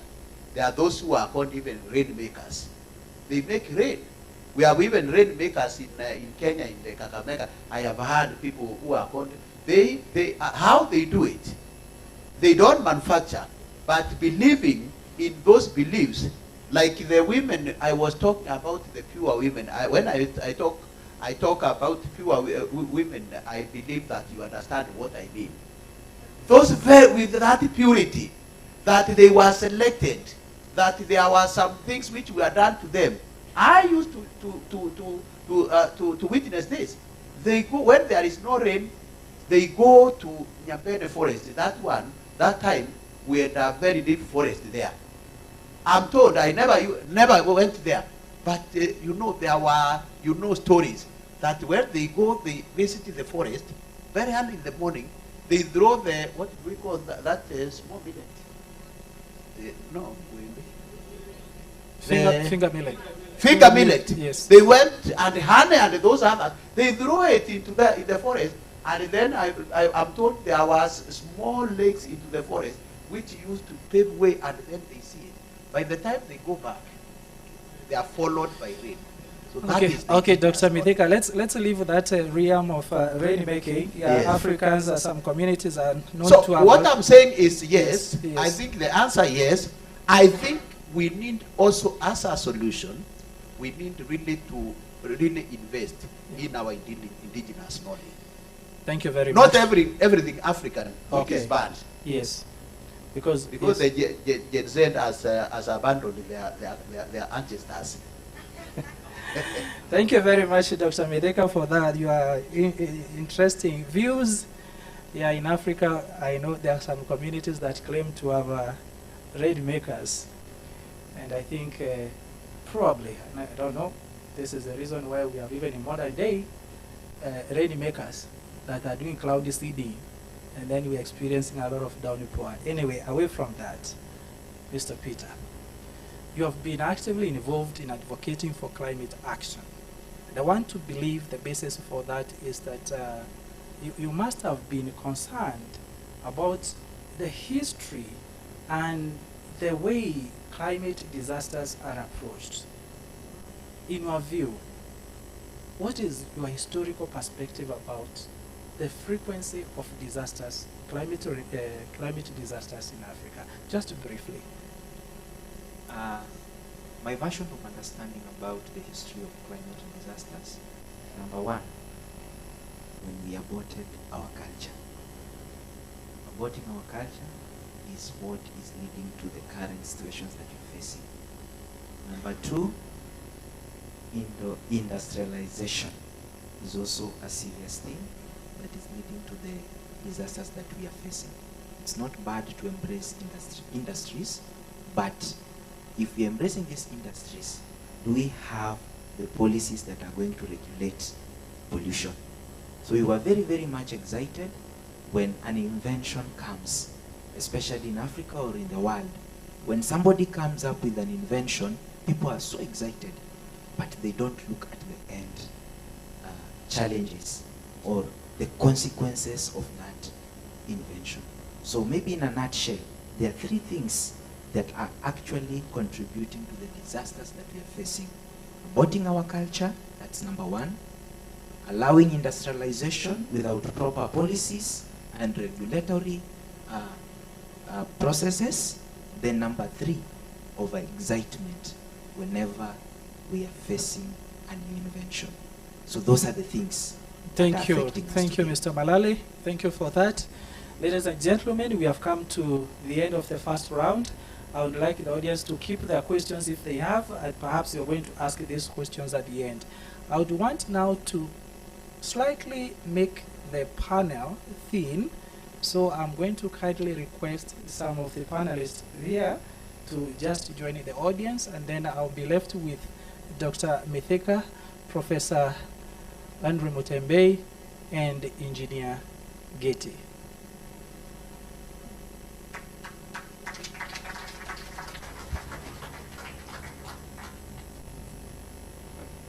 We may call you back at some point.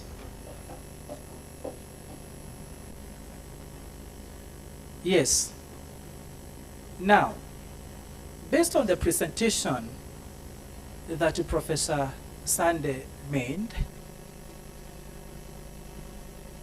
we're able to observe that disasters cause devastation. to populations, to property, okay, and to infrastructure. Africa is one continent that has been experiencing prolonged droughts. These have impacted heavily on the community's livelihoods. So, our topic that I would like these three gentlemen to delve into is how climate disasters impact on livelihoods. Now I want again to start with the Professor Mutembei. You're not going to talk about livelihoods generally, but because of your experience in dealing with the livestock, what do you have to say about the relationship between climate disasters and the livestock? And as you do that, our intention is also to come up with proposals that are solutions to this problem. Professor, it's your chance. Thank you for the question and the trigger of the discussion. I'll mention that droughts is I've managed droughts in Kenya, 2011 in particular. I also managed drought in Somalia and in Ethiopia and Djibouti. I also managed droughts in Zambia. And to me, livestock is a very critical livelihood for the people in Assal. If there's even one time people were unwilling to give out the animals, even though they were dying. Because if you went to Kajiado and the other, the richness is not about the money we put in banks from Mount Kenya. It is about the hoof, the number of hoofs walking around the home. And that's the reality. And going back to what Professor was saying here, these are the things even our forefathers were very projective. You would see in their home state, they would cut and preserve some animal feeds. They are put there, they look like they are dry, but when a disaster strikes, that is when they would go where and get it. They would look at it even in the Raka Hills and the others. There are some areas you are not supposed to graze until when there is scarcity. Look at how we used they used to padlock, make sure there is an area preserved. Now, with all our policies and everything, we disrupted that system. What is happening today? Massive death of livestock and disruption of the livelihood. And when all we want is let it be declared a disaster, we just get money from everybody, and after that, that money might not restock. Does not go and get the restocking. You abandon the communities, and at the end of the day, you wait for another. It is cyclic. It will come. It will be a disaster, and that is why I said disasters in Kenya are as old as Kenya, and unless we really get out of the box and be able to put our cushions to go back to factory settings and start preserving those hills, start to padlock ourselves, start to really be prepared for disasters, then you'll wait until the cows get home. Thank you. Thank you. Before you pass the mic, Prof, yeah, you have talked about the livestock uptake program and your involvement in livestock livelihoods. Now, the problem is far from being resolved. Other than going back to a factory settings, because the reality is with us, we don't know how long it will take us to go back to the factory settings. Do you think insurance for the pastoralists can be a cushion as people begin to think of more sustainable solutions? Yes, I participated in that insurance, coming up with this insurance framework. But what I think we need to ask ourselves, why are the livestock farmers not taking it up? One, have we costed it in a way that the Wajiko will absorb it? Because if you make it for the elite, it is going to be the people who have money who will insure, and then the people who have the highest number of livestock are not the other simple 1, 2 like that. So at the end of the day, as we are talking about policies that feed our children in school, policies that build roads, policies that are doing that, why can't we, countries in Africa, be able to set aside a budget that could ensure our assets? And in our side of the asset is livestock, so that we buy this for the people as a matter of securing our assets. Because instead of coming during disasters, then we will be redeeming those insurances. And the people who caused this climate change, then the climate fund should also be able to be channeled towards that insurance. That is my take. Thank you very much, Professor. Before I allow Dr. Mwenda to say something, allow me to invite someone who is among us to join the panel because he has been involved in matters to do with livelihoods. So may I ask Mr. Joel Kithure to be part of the panel, kindly. And as he takes up the seat, Dr. Mithika, you have been at the forefront.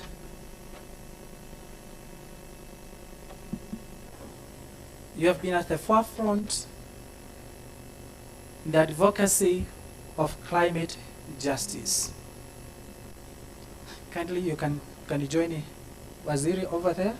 Just join the Honorable Minister, Joel, to balance the panel. Join the Honorable Minister there. Thank you. Dr. Mwenda, you have been at the forefront of advocacy for climate justice. I want to believe the force that drives you to advocate for climate justice at the end is primarily to secure people's livelihoods. We have many civil society organizations that are operating within that space, yet the problem has persisted. What is the real issue? So, as you have said, the work of the civil society is to drive positive change, is to ensure that the right policies are enacted, and not only enacted, but also implemented. So, I want to give you an example of what we do. Because we are talking about now disasters, the solution to that person who loses his or her entire hand of livestock because of the drought, the way we see it in northeastern province of Kenya and other areas, is simply because they are not able to prepare for that. And so we need policies. And this is why I was, when I was opening, I was speaking during the opening, I said, we have policies. We have, for instance, supported Tharaka Nithi County, among other counties in Kenya, to come up with adaptable policies so that they are going to provide resources like you are talking about, insurance for livestock, but whatever insurance is supposed to be contextualized, so that we are not going to come to Tharaka, they are used to livestock, or they grow crops, then we come and tell them, because for adapting to climate change, you need to do things which they don't do. So these are some of the things which we do. So to answer your question, why there is a problem, is that we have policies after policy, but the implementation is never followed. I am a public policy expert. So policy formulation should end with policy implementation. So in Kenya, for instance, we have NDMA, for instance, a very good institution. We have policies of even the disasters which are happening, which we are seeing here. You will not tell me that there is no policy for disaster preparedness. We have.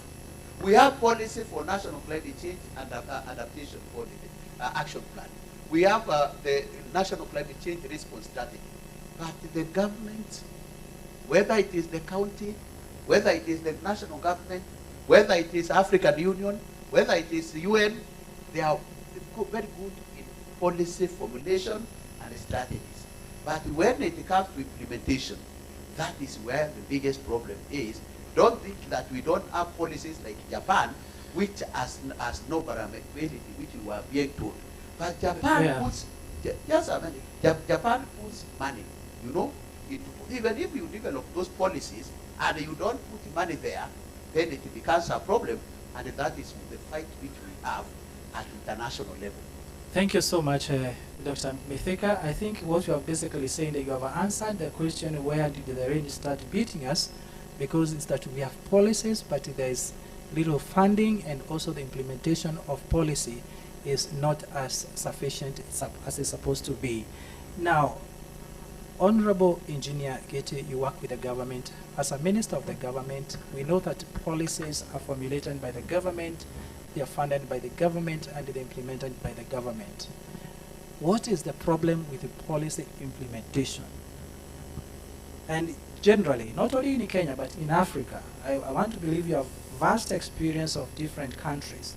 Briefly, 2 minutes, Honorable Minister. Thank you, Dr. Kiboro. Policies are usually guides. They are guidelines that guide an institution, like the university that we are in here, or a government on particular aspects. We, like Dr. Dia said, we are very good in development of policies, but we have a challenge in the implementation of the same. To me, I would say this is a matter of our values. Our values as a society, as a community, as a people. Values as a country. If those policies were implemented in accordance with strict adherence to good values, then indeed they would be followed. The other reason why we may not be very keen in implementation of policies is affordability. While some of them may not require a lot of money, some would be quite expensive. I would want to give an example. We have a road safety policy in Kenya that seeks to minimize, say, a lot of curves at the high gradients like we have in Nithi River. And there's a proposal to do a viaduct, a suspended bridge across Nithi River. And here the government is looking at, do we do Nithi River at 1 billion, or do we separate traffic at a cost of, 100 million? Affordability is a challenge in implementation of policies across governments in the world, and that is my take. Thank you very much. Before you pass the mic to Joel, you have mentioned something that is close to all of us, values. As an engineer, we have seen a huge appetite for people to build even in protected areas, like along the riparian zone, unplanned development. Do you think this is largely responsible for the kind of disasters that we witness in Africa? Yeah, to a big extent, it is so. Land use planning is, actually, as alluded by Professor Sande, is a major contributor to these challenges. We don't exactly follow the land use plannings that are given by the Department of Physical Planning. And this is also, like I said, a function of values, where you find those who can afford would even hive parts near the rivers to do their mansionates and such. And when disasters come, they are able to interact with them very well. and consequently we talk of lost lives and such things. So we have a challenge, and this is also a policy issue where we have a policy on land use. We need to appropriately use land, but I would also want to say that a good example is what I've seen in some hills in Nyambene. As you move between for those who know Meru, as you move between Kiajai and Maua, on your left and right are hills with the very red soil. In the past, they were not exposed. Today, when you pass through them, you'll be seeing the heath, meaning they've been cultivated, and therefore, the seepage of water into the ground is minimized, and much of the water is runoff. Okay. Because of land use. Okay. If that land is not cultivated, or at least properly cultivated, we would not be having these challenges. Thank you, Honorable Minister, for your views. Now, very briefly, 2 minutes, Mr. Joel, and then I'll come back to the audience. You have been working, or rather, you've been working with an organization that has programs that intervene on livelihoods, especially among communities that are hand hit by climate disasters. Briefly, in 2 minutes, what are the success stories and what are the challenges? Thank you. I am sure I didn't introduce myself that time, so I'm Joel Kidura from Caritas Meru, Trakanithi office, and I'm also the chair, Trakanithi Civil Society Organizations Development Network, and I'm the focal person for FLOCA in Trakanithi County. I think one of the key things that we can talk about is there are enormous results that have been realized through the efforts of the civil society organizations in the county. One of the key things is that reaching out to farmers has been a major challenge. Reaching out to the communities has been a major challenge by the government because of the low staffing. And as such, we have really complemented, as the civil society organizations, we've complemented the government to reach out to the farmers in terms of capacity building. Secondly, we have quite a number of infrastructures that have been put in place, including water projects that support the communities to better their livelihoods. Okay. So there are a number of contributions. Thank you. However, there are challenges. One of the key things is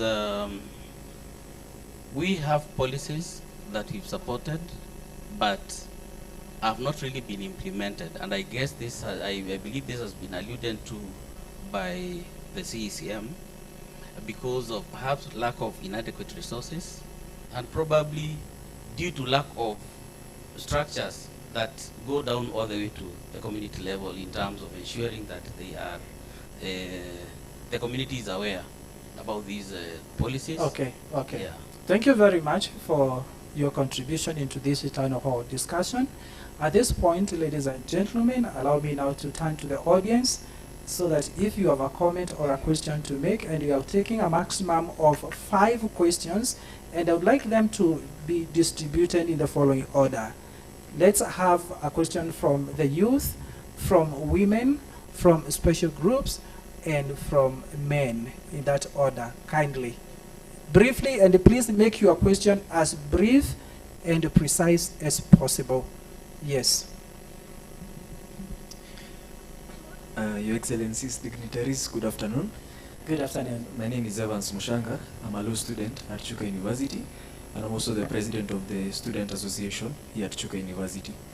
I'll take us back a bit in the next 3.5 minutes for what the first panel in its entirety had discussed of the historical aspect and basically where the rain started beating us.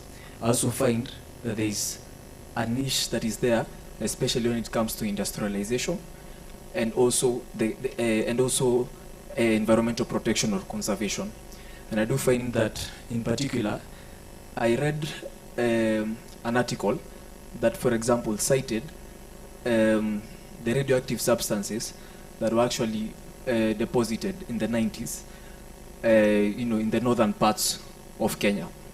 I do find this as a big concern, really, when we have the greed for money, so to speak, vis-a-vis conserving the environment, vis-a-vis us having a space where we can enjoy the environment, as you've heard of river. Sorry, didn't get it.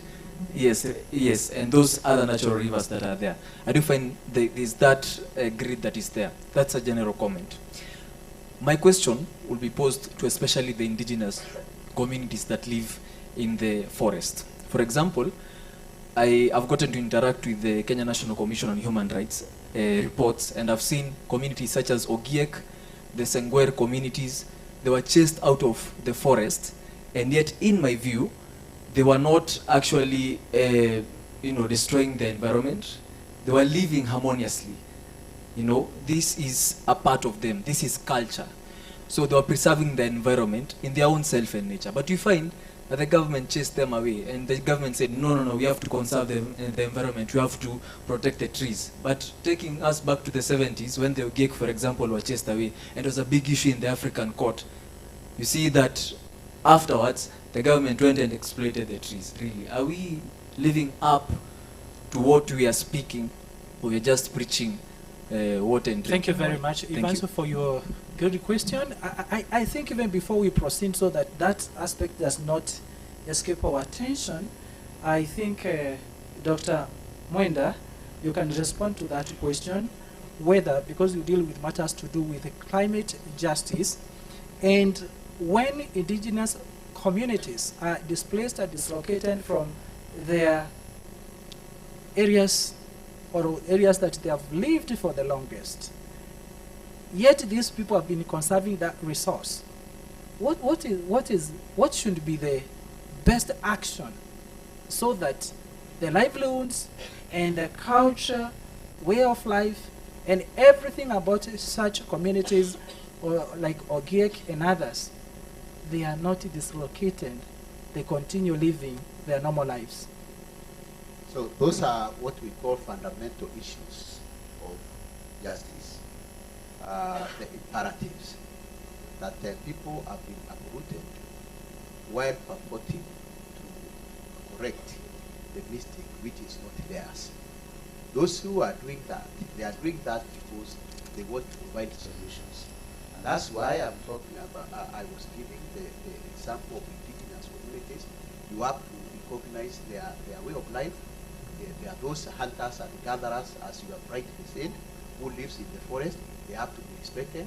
I have information about the African human rights and people's rights based in Bajul, Gambia.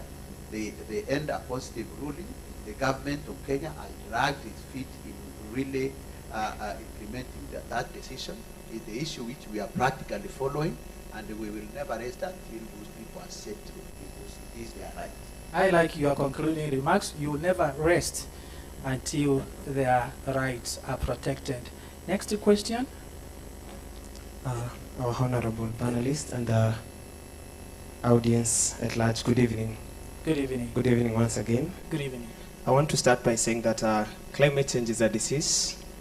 Let us look for a cure. We have been operating with painkillers called promises and blame games that no matter how little we are emitting, we have been also affected by the climate change. I want to face my question to engineer. You have discussed something to do with affordability.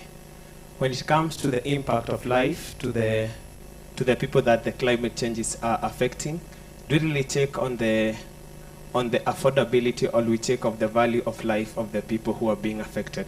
Thank you very much. Yes, can you, engineer, let's have more questions. I see things of the answer. We have taken questions from the youth. Please, let's have a question from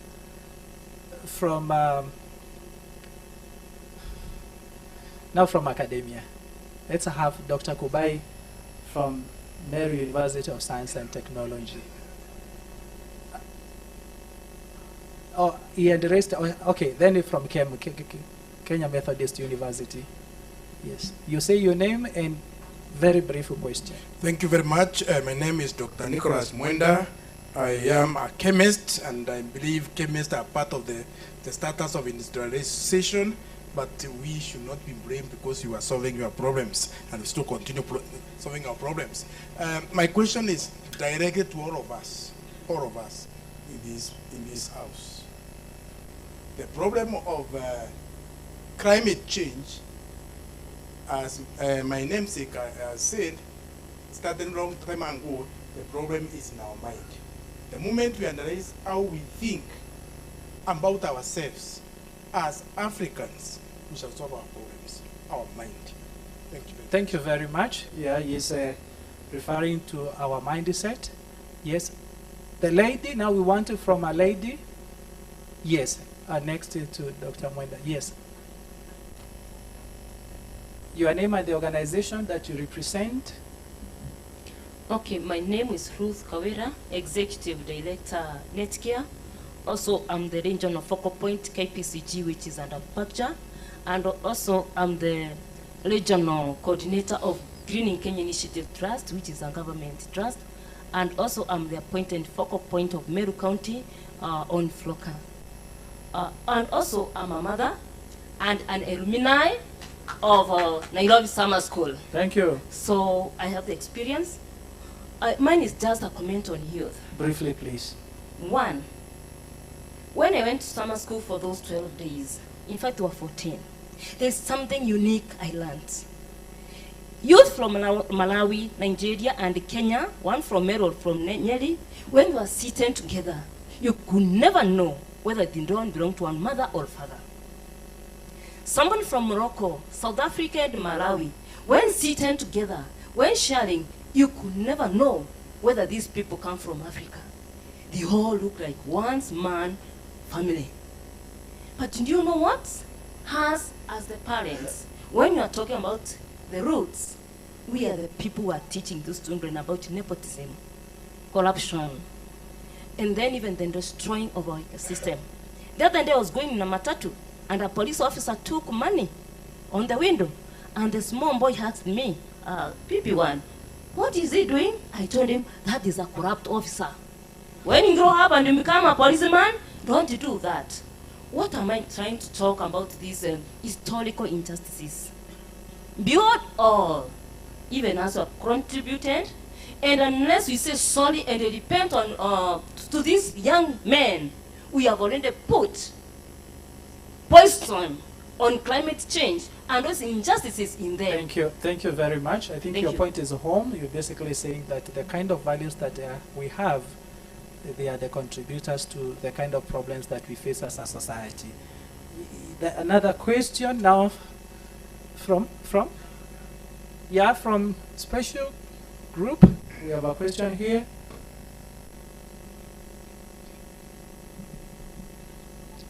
Good evening. Good evening. My name is Stefan, and I would like, and when some of our speakers were here, they talk more about the actualization of the climate initiative.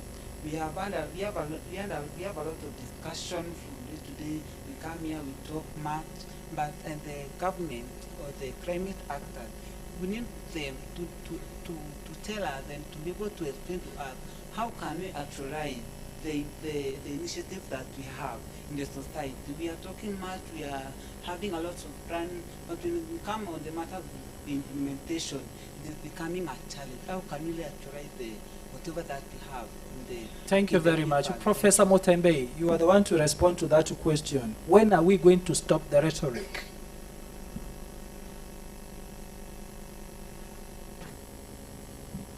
The day the county governments, the national governments, and others will stop using disasters as cash cows, then we shall do it.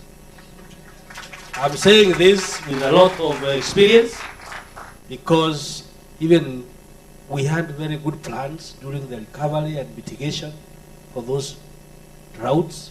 We even tell the community how the government will respond. Money is put in those mitigations, action is never taken, the cow is milked, Sorry. and that sorry is for the problem. Thank you. Thank you very much, Professor. So basically, when we stop corruption, when we plan well and appropriate our resources in the right direction, then that's when the rhetoric will come to an end. Thank you for that response. Now, one more question, and then I'll come back to Engineer Getty to respond to the question that was directed to him. And at this point, let me see. Okay. Okay, I want to ask, my name is Joachim Jage from Chuka University. And my question goes to the academia. I don't know who will answer that question, but we have tried to look for solutions to climate change from avenues like symposia, like we are doing today, avenues like conferences, avenues like the trainings we do, for example, in civil society organizations. But my question goes into the indirect way that we can use to sustainably address the issues of climate change through instructional approaches, right from early years education. Yeah, thank you very much. What are we doing about it? Thank you very much. I'll reserve that question to be answered by Professor Simon Thuranira, Vice Chancellor, Deputy Vice Chancellor Academics, Mary University of Science and Technology, when he comes up on the podium. Yeah, so let me give this chance now to Honorable Minister to respond to the question that was asked, and then we shall have one more final round, possibly, and then we shall have the audience. We shall have another round of questions and answers. Yeah, thank you, Dr. Adi, and even as I respond to the question. In climate justice, the matter that we are discussing today, I look forward to a day when, like the principle in environment, we say the polluter pay principle. If you are the one who has caused pollution, you should be responsible for mitigating it. And but unfortunately, the one who suffers most is the one who never caused. He asked about whether we should consider affordability more than the life. Indeed, that is not so. It's not true. It is, in my opinion, a compromise. As much as we want to ignore affordability, in designing projects, it must be realistic and achievable. If you put a project that will not be doing, let me give you a good example so that we can all understand. If we could afford as a country, would we be able to connect Chuka and Nyeri town through Mount Kenya? A distance that would be less than 100 kilometers instead of going to Karatina and such. That would be safe, easy, and straight. But affordability would restrict us from doing that and instead do the other longer route. In this process, therefore, we will not compromise safety, that is life, but we would also be looking at whether or not, as we look into safety, we'll also be affording the same. Thank you. Thank you very much. We are running short of time, but I would just appeal that we may have to extend by 30 minutes because we started late, but we'll try as much as possible to speed up. At this juncture, may I request the panelists to step down, and then as they do so, I'll ask the person in the control box to play some film briefly as they walk out. Professor Mutembei, Dr. Mithika, Joel, Minister, thank you very much. We may have to come back to you later if need be. Kindly clap for them. Now, at this point, may I invite yes, at this point,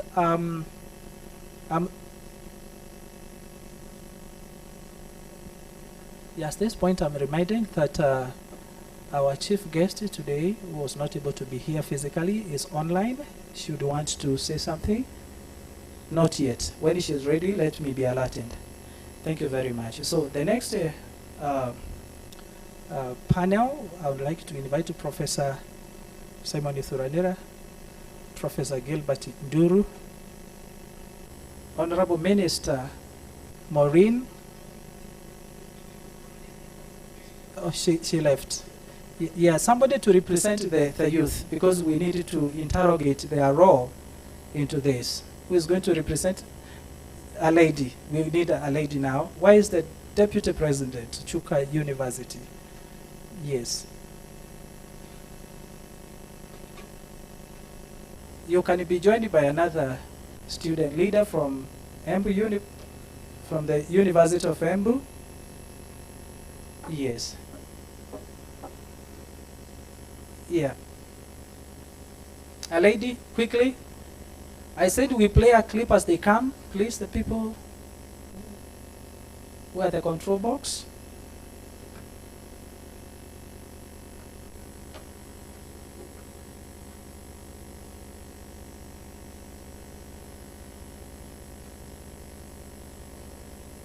A representative from the business community, Mr. Silas Kenywa. You can join in the panel.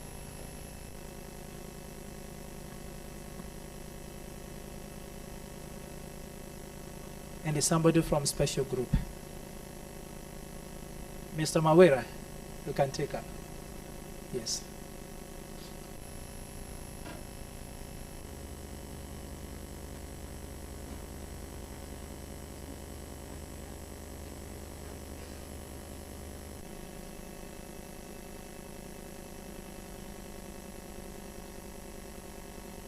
Thank you very much. With us is Mr. Silas Kenya, representing the business community. Then we have Professor Gilbert Nduru, DVC, Academic Affairs and Academic and Research Students, Academic Research and Students Affairs.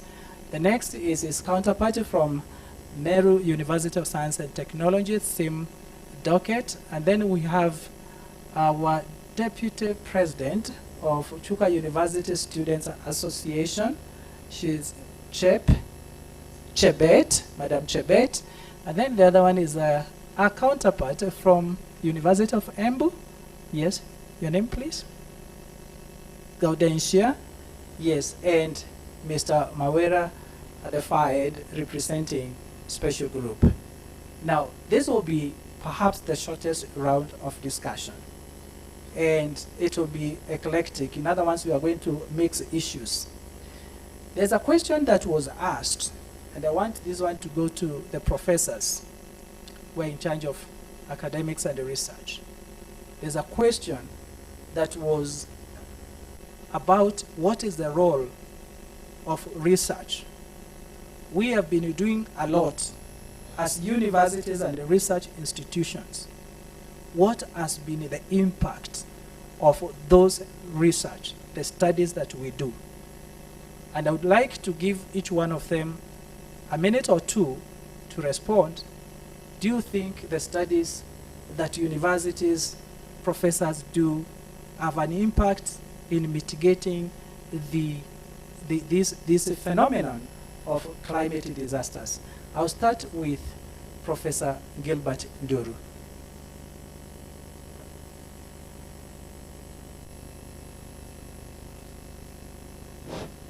Thank you. I'm Professor Gilbert Nduru, a professor of environmental studies at Chuka University. I would wish to delve into this question from two perspectives. One is of the possibility and the impossibility. In that, as I had wanted to ask a question, actually, this is what I wanted to ask. I think when the VC came to sit next to me, he told me, I will ask the question I wanted to ask. It's okay. Now you're asking me. Now, you are answering. 1 minute, please, because we don't have much time. One thing is about research, is that research is a way of searching for information in order to either bring in new information to explain what is not known that is affecting people so that people may know how to handle issues, or even clarifying information that is there in order to ensure that people understand how to utilize it or applying it better. A lot of research has been done already, and efforts to implement it have been done, maybe through conferences, workshops, and seminars that have been there. But I must confess that we have a saying in our place that where there is firewood, there is nothing to roast. And where there is something to roast, there is no firewood to do it. There is a lot of information with academia.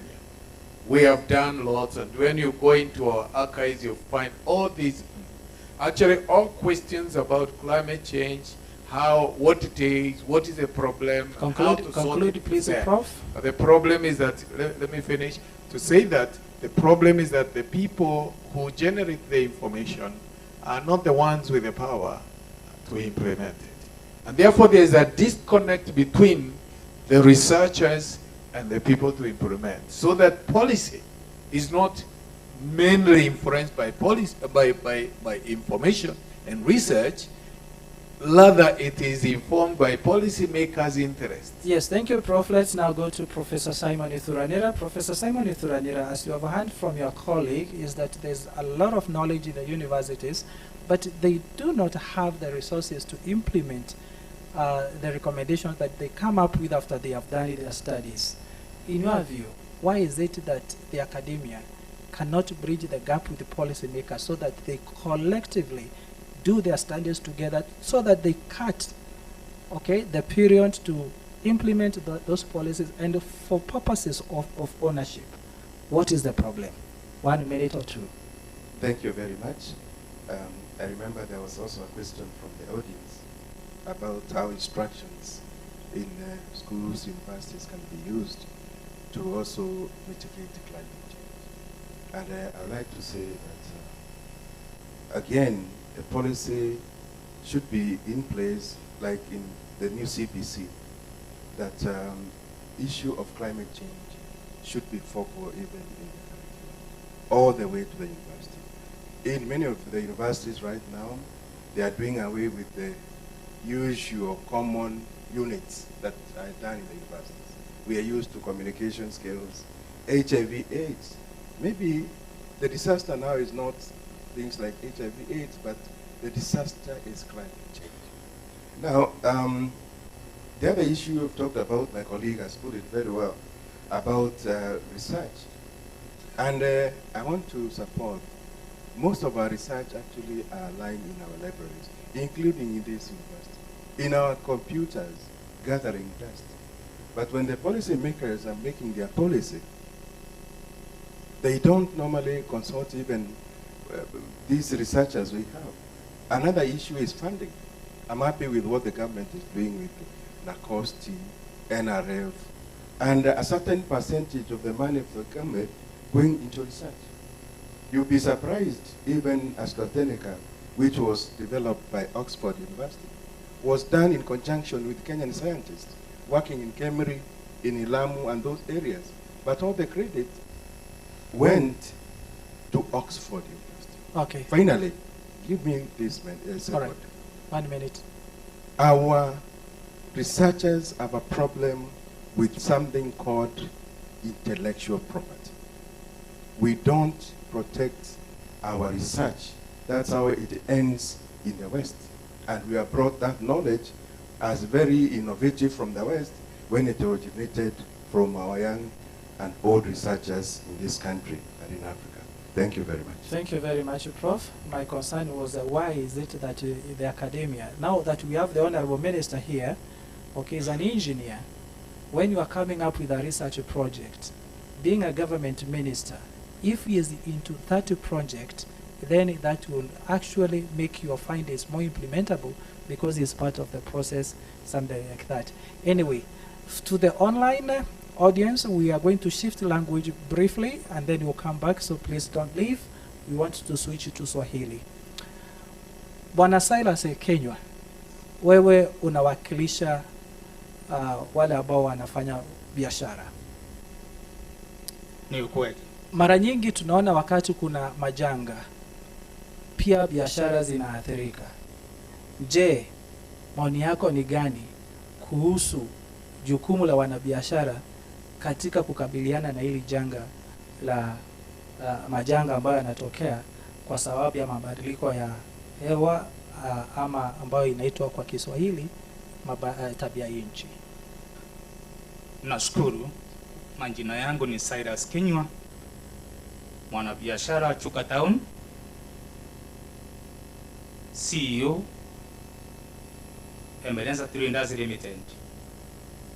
Nashukuru sababu ya swali ambalo nimeulizwa, na niweze kusema ya kwamba shinda ni kwamba kuko na ngapu kubwa katikati ya wale wanafanya research na katikati ya wale wanapatiwa kazi ya kuimplement, sababu sisi kama wanabiashara tunawekwa kando, lakini wakati ule sasa maybe umeingia shida ya kifedha, mara nyingine tunaingia kuombwa pesa hapa na pale, lakini kuhusishwa katika mipango kama hii sisi hatuhusishwi.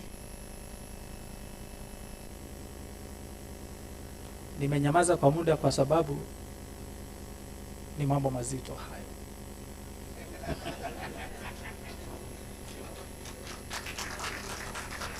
Thank you so much.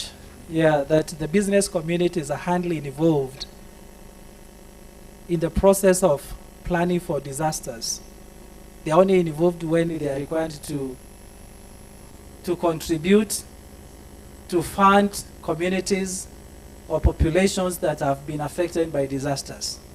I think that's it's a challenge to the government and other players in this space to ensure everybody is included.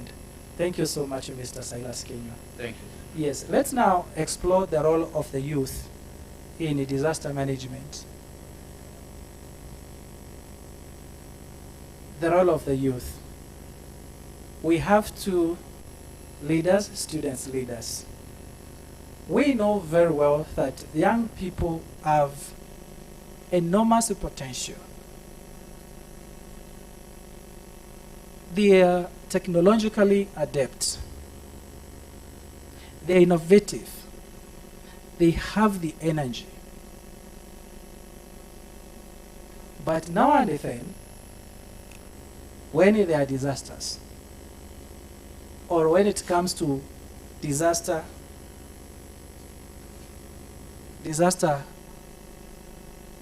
preparedness, what should be the role of the youth now that you are in that category? How will you respond? Let's start with Madam Chebet. Thank you, Dr. Kiboro. My name is Chebet. I am an LLB finalist and the Vice President of Chuka. Most importantly, I am a youth, or rather agency. So the role of the youth in this, I'd say, first of all, the youth in this generation are revolutionary, as you saw recently in the Mandamano that we took part in. And something our Vice Chancellor mentioned is that he threw shade in a Gen Z language to the county government. I can say in that area, the youth can act as a watchdog. Same thing we did just recently. So we, in as much as the government is implementing and formulating policies, I can say the current youth, in as much as they are revolutionary and woke, they play a great role in that. The current youth are also educated. You cannot compare the youth in this generation to the youth in the 1960s. And by virtue of their education, they also play a role in, allow me to use the example of engineers, for instance, coming up with wind power projects, constructing cleaner, or coming up with inventions on cleaner energies. I'd also say the current youth, allow me to use the example of the Wasingisho County government. The Wasingisho County government passed an act that forbids the use of charcoal.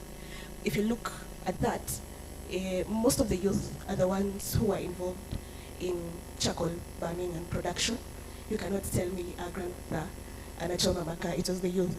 Once that was passed, I can see the youth have ventured into other ways of making money. Thank you. So yes. Thank you for your contribution. Madam Gaudensha, do you think the youth in Africa are adequately involved in making decisions that have to do with the climate change and the climate disasters? And if not, what should they do to be involved? Thank you, Ms. Gaudensha Gesare, the Vice President from University of Embu. Yeah, so I don't agree the youths in Africa are not adequately involved. So I'll base this on the policy making. Our policies regarding climate change action, the youths are not majorly involved fully. And then there's this, you're saying that the youths are very innovative and they come up with ideas that might help in climate justice. But the innovative ideas, they don't get a platform or the resources to be able to implement those actions. And also, I'll also agree with Prof. The DVC Meru. He said that we need to include climate change, involvement and education in our curriculum. So in creating that, the youth will be able to create awareness to the community and to the individuals regarding the same. Yeah, thank you. Thank you very much for your contribution. Mr. Mawera, you represent a special group, that is people living with a disability who are able differently. I'm sorry for that. Whenever disasters strike, already this is a vulnerable group. Their vulnerability is increased. Do you feel that people who are able differently are sufficiently involved in matters to do with disaster planning and disaster management? Okay, thank you for the question. I'm Anthony Moira James, Chairperson of Association for Persons with Disability in Tharaka Nithi County, and a specialist in special needs education. I would like to say that persons with disability are totally neglected in matters of climate change, and the real tragedy that affected Kenya recently, most of the people who were affected were persons with disability due to the floods that were here in Kenya. And what I would like to say is that persons with disability are totally left out in affairs that mostly affect us, especially in climate change, because when you look at the forums like today, you find in Kenya the persons with disability, for example, those are deaf, they make 3%, and you find them that they are not involved in such forums that are discussing matters of capping the disaster management. You find that issues to do with, take for example, the floods that were here, many of the policies that are made, for example, how to deal with water menace, you find that these people, even if you look at the Olympics, they are the best swimmers that are there. They are the best coaches of swimming, and these people can be used to teach other people on how to escape in the case of, for example, water disaster. He deserves a round of applause. I think that's a quite enlightening observation. Yes, and I would like to caution my learned friend who was here. He's saying that in his past he used to swim in rivers, and right now there are no rivers, and he is able to swim and escape a disaster due to ability of him swimming. I want to give him a challenge that after you are swimming in rivers. What did you do to make sure that these youths, I'm not a Generation Z, I'm a millennial, but I'm also affected so much. What did you do to make sure that these youths also swim the same way you are swimming? Because this is nature. Everyone likes swimming. You are not being taken to the rivers. Please let me finish. Let me wind up, please. Okay. Or what you did is to bring us swimming pools around and start charging money for us, comrades, to go and swim in these swimming pools, and we don't have even money to get our food and pay for swimming pools. Thank you very much. What is the county government doing to make sure that we have public swimming pools where we can go and train swimming without paying money the way you are doing in the rivers? Thank you. Thank you so much. Thank you, Mr. Mawere. I can see you have a lot to say, but let's stop at that. In fact, you have asked a fundamental question about sustainability. That whatever you do you have in mind the question of sustainability? Thank you so much, panelists. While you are there, we'll take questions, and in this particular order. We are going to have 3 questions from behind. 3 questions, or yeah, from this row, we have 3 rows, right? Yes. From this row, the middle row, and the other row. Just, I'll reduce the questions. 2 questions, and let them be balanced. Yes, so you can start from here. Yes. Perhaps you can answer the question, where did the rain start beating us? Anyway. For giving me the chance. My name is Patrick Martin, Vice Chair, Kanidi CSO Network. I'm just giving a comment, or rather, something like an input. In the past, because you asked, where did the rain start beating us? Correct. It is when we started farming at the swamps. Most of our swamps have been taken, there's farming there. So the people downstream never get water. The swamps which were there, which were used to evaporate and then we have water, is not there. So we have that problem. The next problem is when we think about farming, especially if you look back at from 1961, when you saw the biggest rain ever seen in our country. From that time, the government did not think about rains coming in that format any other time. So we are met without being prepared. So the government, when they say we should go about 10 meters from the river, that is never followed. So the county government and the national government should think about how to protect these rivers, protect the swamps, so that we can go back to where we are. Thank you very much. I think it deserves a lot of applause. Thank you. Let's take another question. Okay, I have a question. Oh, okay. This is from the Ford Estate, from the media. Yes, my name is Brian Mukundi from Chuka University Radio. My question I'll direct to the business fraternity, the business owners.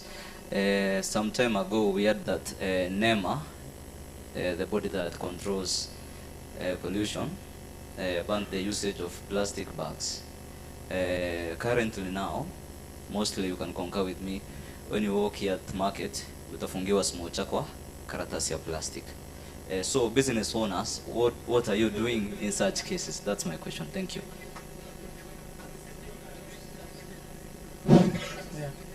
Nashukuru sana sababu ya swali lako, lakini ukweli ni kwamba kazi ya kuimplement the sheria sio ya wanabiashara.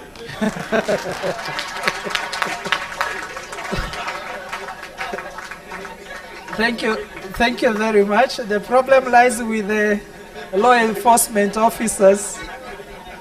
Yes. Yes. Thank you so much, Dr. I think you can see this is really a topical issue that warrants the discussion. Yes. Yes. Okay, thank you so much, Dr. Adi. Mine is inputs. We have been having a program from the national government. My name is Lacton Mugambi from the CSOs and also Tharaka University. We have been planting trees. We aim to plant 15 billion trees. For me, I see it like we are just doing it for the sake, based on the approach the government is doing. We need to, once we plant, we have to think of growing. So, Chuka University participated in tree planting. Hiyo miti yote ingapi imekauka? Let me ask, because we have to think of nurturing these trees because we need to be at the front line. So the government, including the county government, I'm a budget champion. I know you have a 2% fund for disaster response. How are you trying it to grow trees which you planted? Are you together? Okay. The other thing is on how our leaders are approaching things. Yes, we come up with very good policies. Our VC talked of cash cows. They come up with a 15 billion initiative, lakini wanaangalia ile pesa watakula namna gani. Are you together? So we have to be at the front line as people who have been affected by the issue of climate change to ensure the policies that are there have been executed in the appropriate way. Thank you very much. So he is addressing himself to the viability of climate actions that we undertake and also the question of the leadership that is there in Africa. Yes, let me have that one from that side. And then the next question will come from our lady. Thank you, Dr. All protocol observed. My question goes to Engineer Getty. Engineer Getty mentioned something that struck into my mind. Okay. About structure using return period, designing structures like bridges and whatever. The other day there was a rumor that Kenya might experience cyclones alongside our coastline. If we would have experienced a cyclone along the coastline, could we manage, are the structures that are in coast, could they withstand the pressure and the force the cyclone come with? And are we even talking about, suppose because of the climate change we might be struck at certain point, are we prepared for that? Do we have the capacity? So engineer, do we have the infrastructure that we have, or the kind of infrastructure that we put up? How resilient is it to threats of climate disasters? That is the question. The other question, Doc, is about planning. We have talked about planning for quite some time, and we have said about there are so many policies that are lying in the cells. Now, one time I encountered colonial plan that was defining and designing the settlement pattern in this country, Kenya. It was disregarded. I found it in the regional headquarters when I was facilitating Meru delineation. So how are we in these discussions trying to put pressure on the government so that they don't respond on emotional basis? Because once the disaster strikes us, we are very emotional. How do we put the pressure to the government to implement the settlement pattern? Because I know, I'm sure, even what Medeka has talked about swimming and whatever, it's because there was no design and implementation of settlement pattern. Okay. That is what we are experiencing the problem today. Thank you. Thank you very much. Now we are going to have a question from the lady, and then the other one, yeah, from the lady, please. We are towards the tail end of this town hall. We are just getting the final questions, and then we shall have a conclusion. Good evening. Good evening. Chepkoe Sharon from Chuka University. Yes, climate justice is us trying to get a nexus, an harmonious nexus between people, planet, and profits. But unfortunately, this is a comment to the youths who are seated here and also students. What happens is that we try so much to be fighting for climate justice, but whenever there are projects, even in our county level or in our national government, for instance, the FLOCA project, I don't know if some of you knows about it. I happened to attend public participations of FLOCA projects, but unfortunately I was the only youth. I come from Kericho County. But so what happens is that sometimes we tend to think that youths, we haven't been given a platform to iron out our issues concerning climate change and climate justice. But we do not take up the opportunities that are presented to us. My question is this. We have been talking about the issues of policies not implemented. We have been attending international forums like the Conference of Parties 28, 27, 26. What is it that we are not doing that these policies are not implemented? Because if we continue talking about policies not being implemented, then we are not achieving what is called climate justice, because we have to have policies that are up and running or are practical in nature. Thank you. Thank you very much. I think we are now having 5 minutes to conclude, and allow me not to take any more questions. Kindly allow me not to take more questions. Yeah, from church representative, that one I will grant. So let us ask the question, and let that one be the last question, and then we shall have, yes, from academia. Dr. Kubai is protesting. He says that you'll not be satisfied if he does not ask a question. 1 minute. Yeah, I want you to share the 3 minutes. Each one of you. Now, first ask and then you give him. Okay. Yeah, you're very generous with your time. Thank you, Daktari. Mine is a simple question. My name is Mary. I am a theological student, and I belong to PCA Church here. Okay. So my question is, whenever we have issues of these disasters, the church is busy praying. In fact, issues come to the church when we see livestock dying and the people being threatened by the floods. We start fasting and praying. That is when the church comes in. So my question is, these researchers, these people who come up with the research and they bring to the government, whether they do it or not, we don't know. They are in their shelves and they are accumulating dust. The reports that they get, the research. I'm asking, is it possible for the church to be incorporated in the mitigation measures instead of being incorporated in the system when it comes to praying? Yeah, Thank you. You know, before Dr. Kubai you speak, that's a mind-provoking question. When disasters strike, do prayers provide solutions? So we are throwing this question to academia. It's an area that the academic can pick up and do research and come up with the recommendations. But it's a very, very good question. For how long shall we keep praying?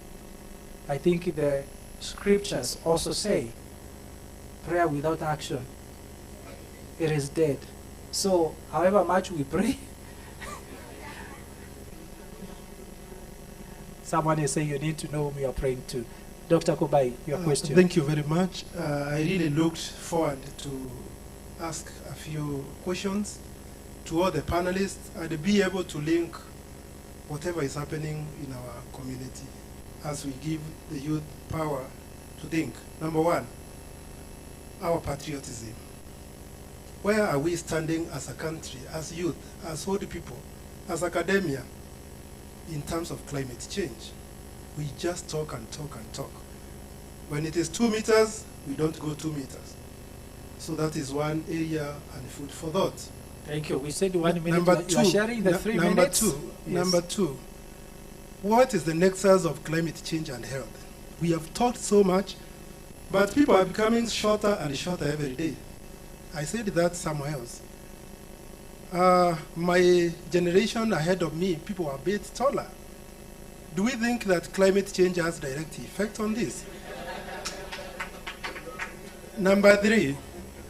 It's okay, Doctor, you make them brief. I was Number actually checking my height Yes. when you asked the question. Number 3. As we talk about disease, one of the comrades here is a lawyer saying that climate change is a disease. Meru County and the Tharaka County, we are leading in cancer cases. We should attack the source. And our CEO said attack the source of climate change. Then protect the host, then interrupt transmission. How? We should not blame ourselves so much. Yeah, we should find out where the problem is and then address the problem. Once we do that, the issues of cancer, the issue of other things will be addressed in good time. Thank you. Thank you very much. Now the last question. I think you're privileged to be the last person to ask the question. Thank you or very to much. comment, whichever. Yes, I've been longing for this opportunity since we started. My name is Kenneth Jage, a graduate from Chuka University, the class of Community Development.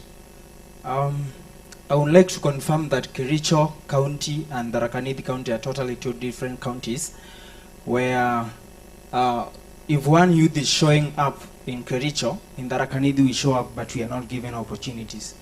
Personally, I've been in very many platforms concerning change, and actually I've been participating in budget making process for the 2024-2025 financial year. I would like to confirm that in Tharaka youths are totally not incorporated, are not involved at all. So unfortunate that a person who is representing youths in the county government does not even consider youths. So I would like to say that in matters climate change, the youths are not somewhat. The reason being is that they say that we do not have experience. Relatively, they are just ignoring the knowledge of youths, just the same way they ignored us yesterday. So I would like to say that, I would like to ask a question to, because we were told not to speak mother tongue language, I would like to ask a question to Engineer Chair Giti. Yeah. So every county government is given quite chunk of money to respond to disaster management. As Tharaka County, how are you as the government doing to respond to the crisis of disasters, especially now we are approaching the drought season, especially in the Tharaka constituency? So how are you doing to respond to those disasters? Thank you very much. I think he has the very last minute, please. Having some rivers drying in Tharaka County, how is county government of Tharaka ensuring that, because now rivers are drying, they're going to bring more water so that people from Tharaka can practice agriculture for sustainability? All right, Kennedy, Thank you very much. I think the minister has been able to pick your question. Now we have to conclude, but since a question has been posed and we are expecting an answer, I'm going to give the Honorable Minister 2 minutes, kindly. Honorable Minister, respond to. Thank you. I'll be very brief, and thank you so much for the interest that the youth are showing in matters development and involvement. I would want to say that we are endeavoring and we will continue to involve youth in our programs, and you can attest the Minister for Youth in the Tharaka County government is a youth, young lady, and represents youth in a fair way, and she was young, so. Disaster management is multidisciplinary. In Tharaka County, our intention, and indeed we have disaster committees that is multidisciplinary, involving the county government, the national government led by the county commissioner, the police, Kenya Red Cross, the disaster authority, and all, including the civil society. I must say, then we must see element of youth in that grouping. Honorable Marota did ask the matter of return period. I want to be very brief. I said that in the past, because of climate change effects were not as common, the return periods were regular and could be predicted. Today, they are not predictable anymore. And you did ask whether if we got Katrina in the coast, we were ready. Really, we weren't. We are not, as a country and as a society. But most of our designs, especially for buildings in Kenya today, put into effect the effect of winds and earthquakes in our design. That's why, if you have lived for more than 20 years, you know that the disaster of 1998, actually slightly more, that hit a cooperative house. The house was hit, all the window panes were down, but the house was left standing. True. Is it not true? True. It means it was designed to absorb such, remain standing, but you have to make it light so that the windows and the panes would go away. Of course, you hurt a few people, but it is safer when it is done that way than if the whole building came down. Thank you very much. Thank you very much. Thank you very much. Even the few people may not be hurt if they are aware of how to respond to such disasters. Many thanks to the panelists, many thanks to the audience, many thanks for the sponsors of this event. Ladies and gentlemen, we have come to an end of our town hall discussion, which has been quite provoking in terms of our thought processes. And what I would like to tell you is that this town hall is intended to generate actionable insights that will help in preventing and managing climate disasters in Africa. Let this not be just the end of the discussion, let it actually build momentum even after we close the discussion. This town hall, it was one of the pre-event for the Nairobi Summer School, which is commencing on 24th, that is Monday, where we shall have participants. Okay. Where we shall have participants from 85 countries, all of them convening here at Chuka University. 87 countries, I beg your pardon, and they'll be taken you through various modules. And we are expecting that through such programs, then we shall have a proactive youth who are going to be active when it comes to matters to do with the climate disasters, climate actions, and the climate justice. Now, as I conclude, there's one participant who is begging for a minute to say a word. I think it would be very unkind of me not to grant him that opportunity. And after that, we shall have closing prayers, and then before the closing prayers, after he speaks, then I'm going to invite the Vice Chancellor at Chuka University, Professor Andrew Mutembe, to say something, and then we shall have the prayers and the national anthem, and then we shall have a cup of tea and conclude. Thank you very much. God bless you. Thank you, Daktari. It's a concern of the Tharaka Nithi Civil Society Organizations Development Network that there is so much work that has been done by the national government, the county government, and the CSOs in terms of restoring our degraded environments. And there are concerns that we are not really putting in structures that would support the growing, taking care of the trees that we have already planted. So for this particular reason, we have two simple concepts. We have one simple concept that we would wish to share with the guests for today, Dr. Midhika Mwanda and the representative to our sister Shalien. That will be done later. Thank you so much for that. So ladies and gentlemen, my name is Dr. Christopher Kiboro. Thank you for the moment I've had with you. At this juncture, may I welcome our Vice Chancellor, Professor Andrew Mutembe, to come and address you. Prof. Thank you. Mine is just to thank everybody for participating in this discussion. Can we start by clapping for a gentleman where the online people are saying he has been very tough on the discussants. That's what I heard even from a chief guest. That gentleman is tough. So can we give him a round of claps? Can we also clap for all the panelists? Can we clap for all of us? Mine is today, even if you didn't go home with something, can you go home with the fact that there is space for everybody? Everybody can contribute. He just told you. You find plastics there. It is not his job. He will sell plastics if you don't implement the policy. That's what you're saying. So wanageti, hiyo shida ni yako. The youth have said, they are Gen Z. If you don't use them well, they'll divert energy to other issues, isn't it? Utilize them, participate them. That's what they are saying.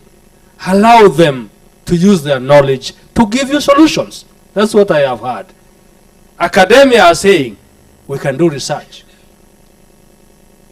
And if you don't want our research, we shall continue getting scientific papers and promotions while the things rust where?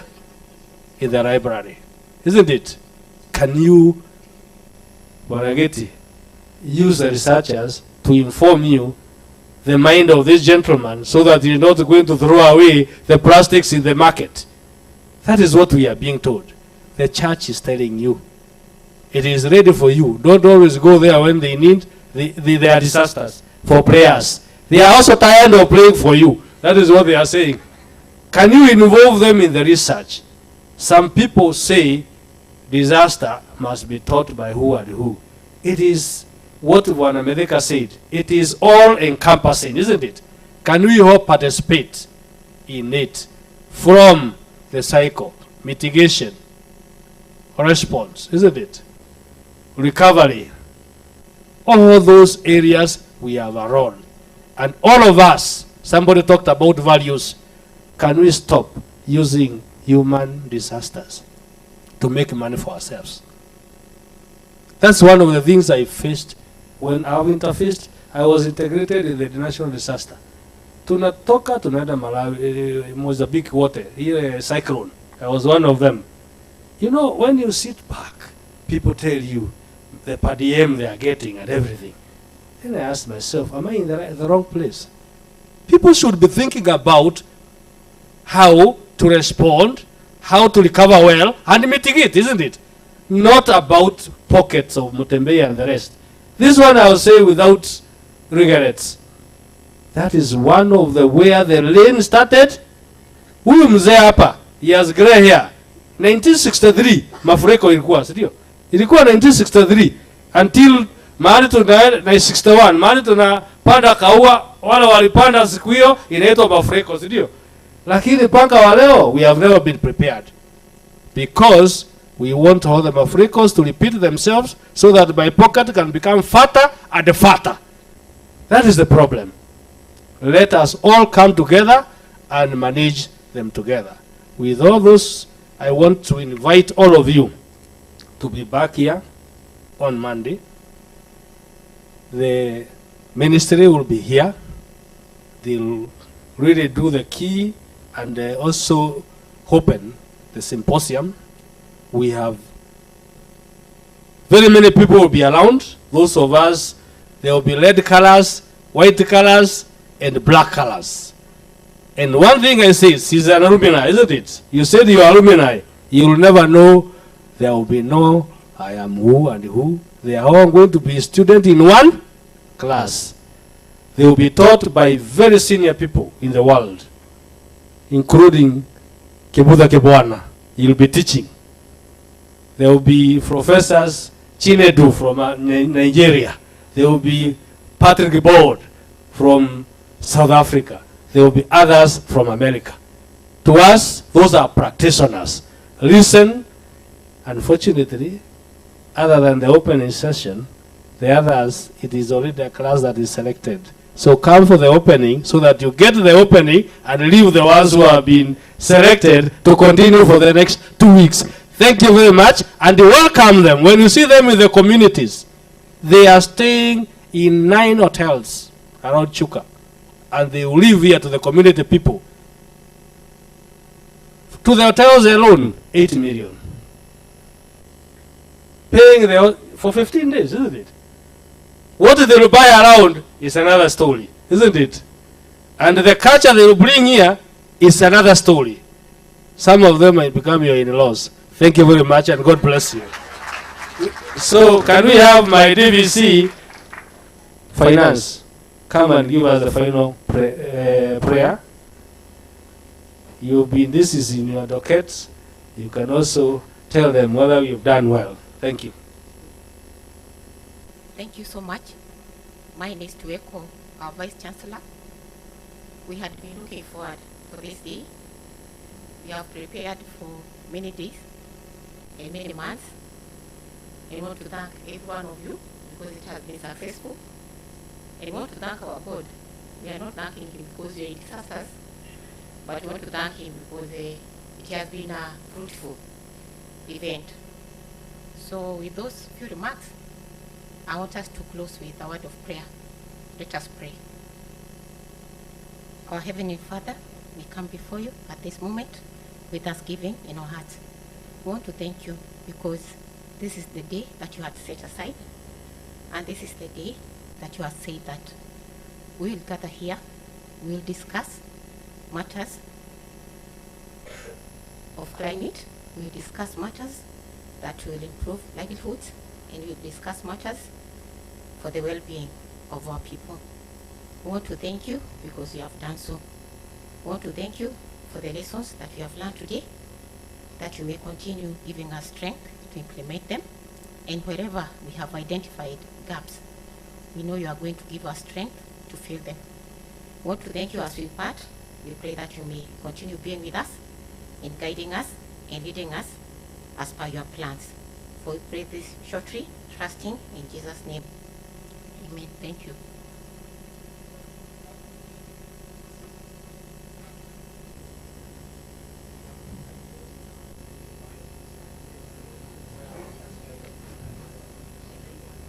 So the national anthem?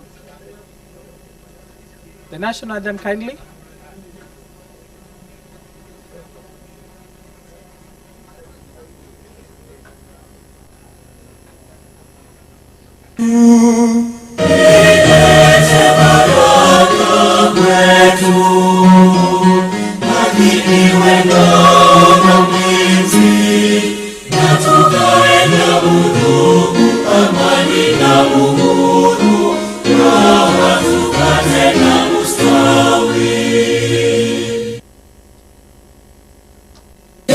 Mungu twaomba unilinde Jumuiya Afrika Mashariki, tuwezeshe kuishi kwa amani, tutimize na malengo yetu.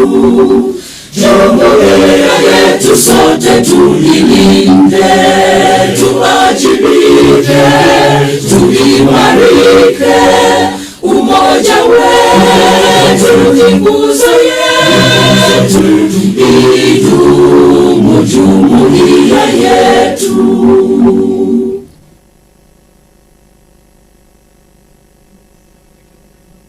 In a world facing climate catastrophe, disruptive ideas are needed to catalyze economy-wide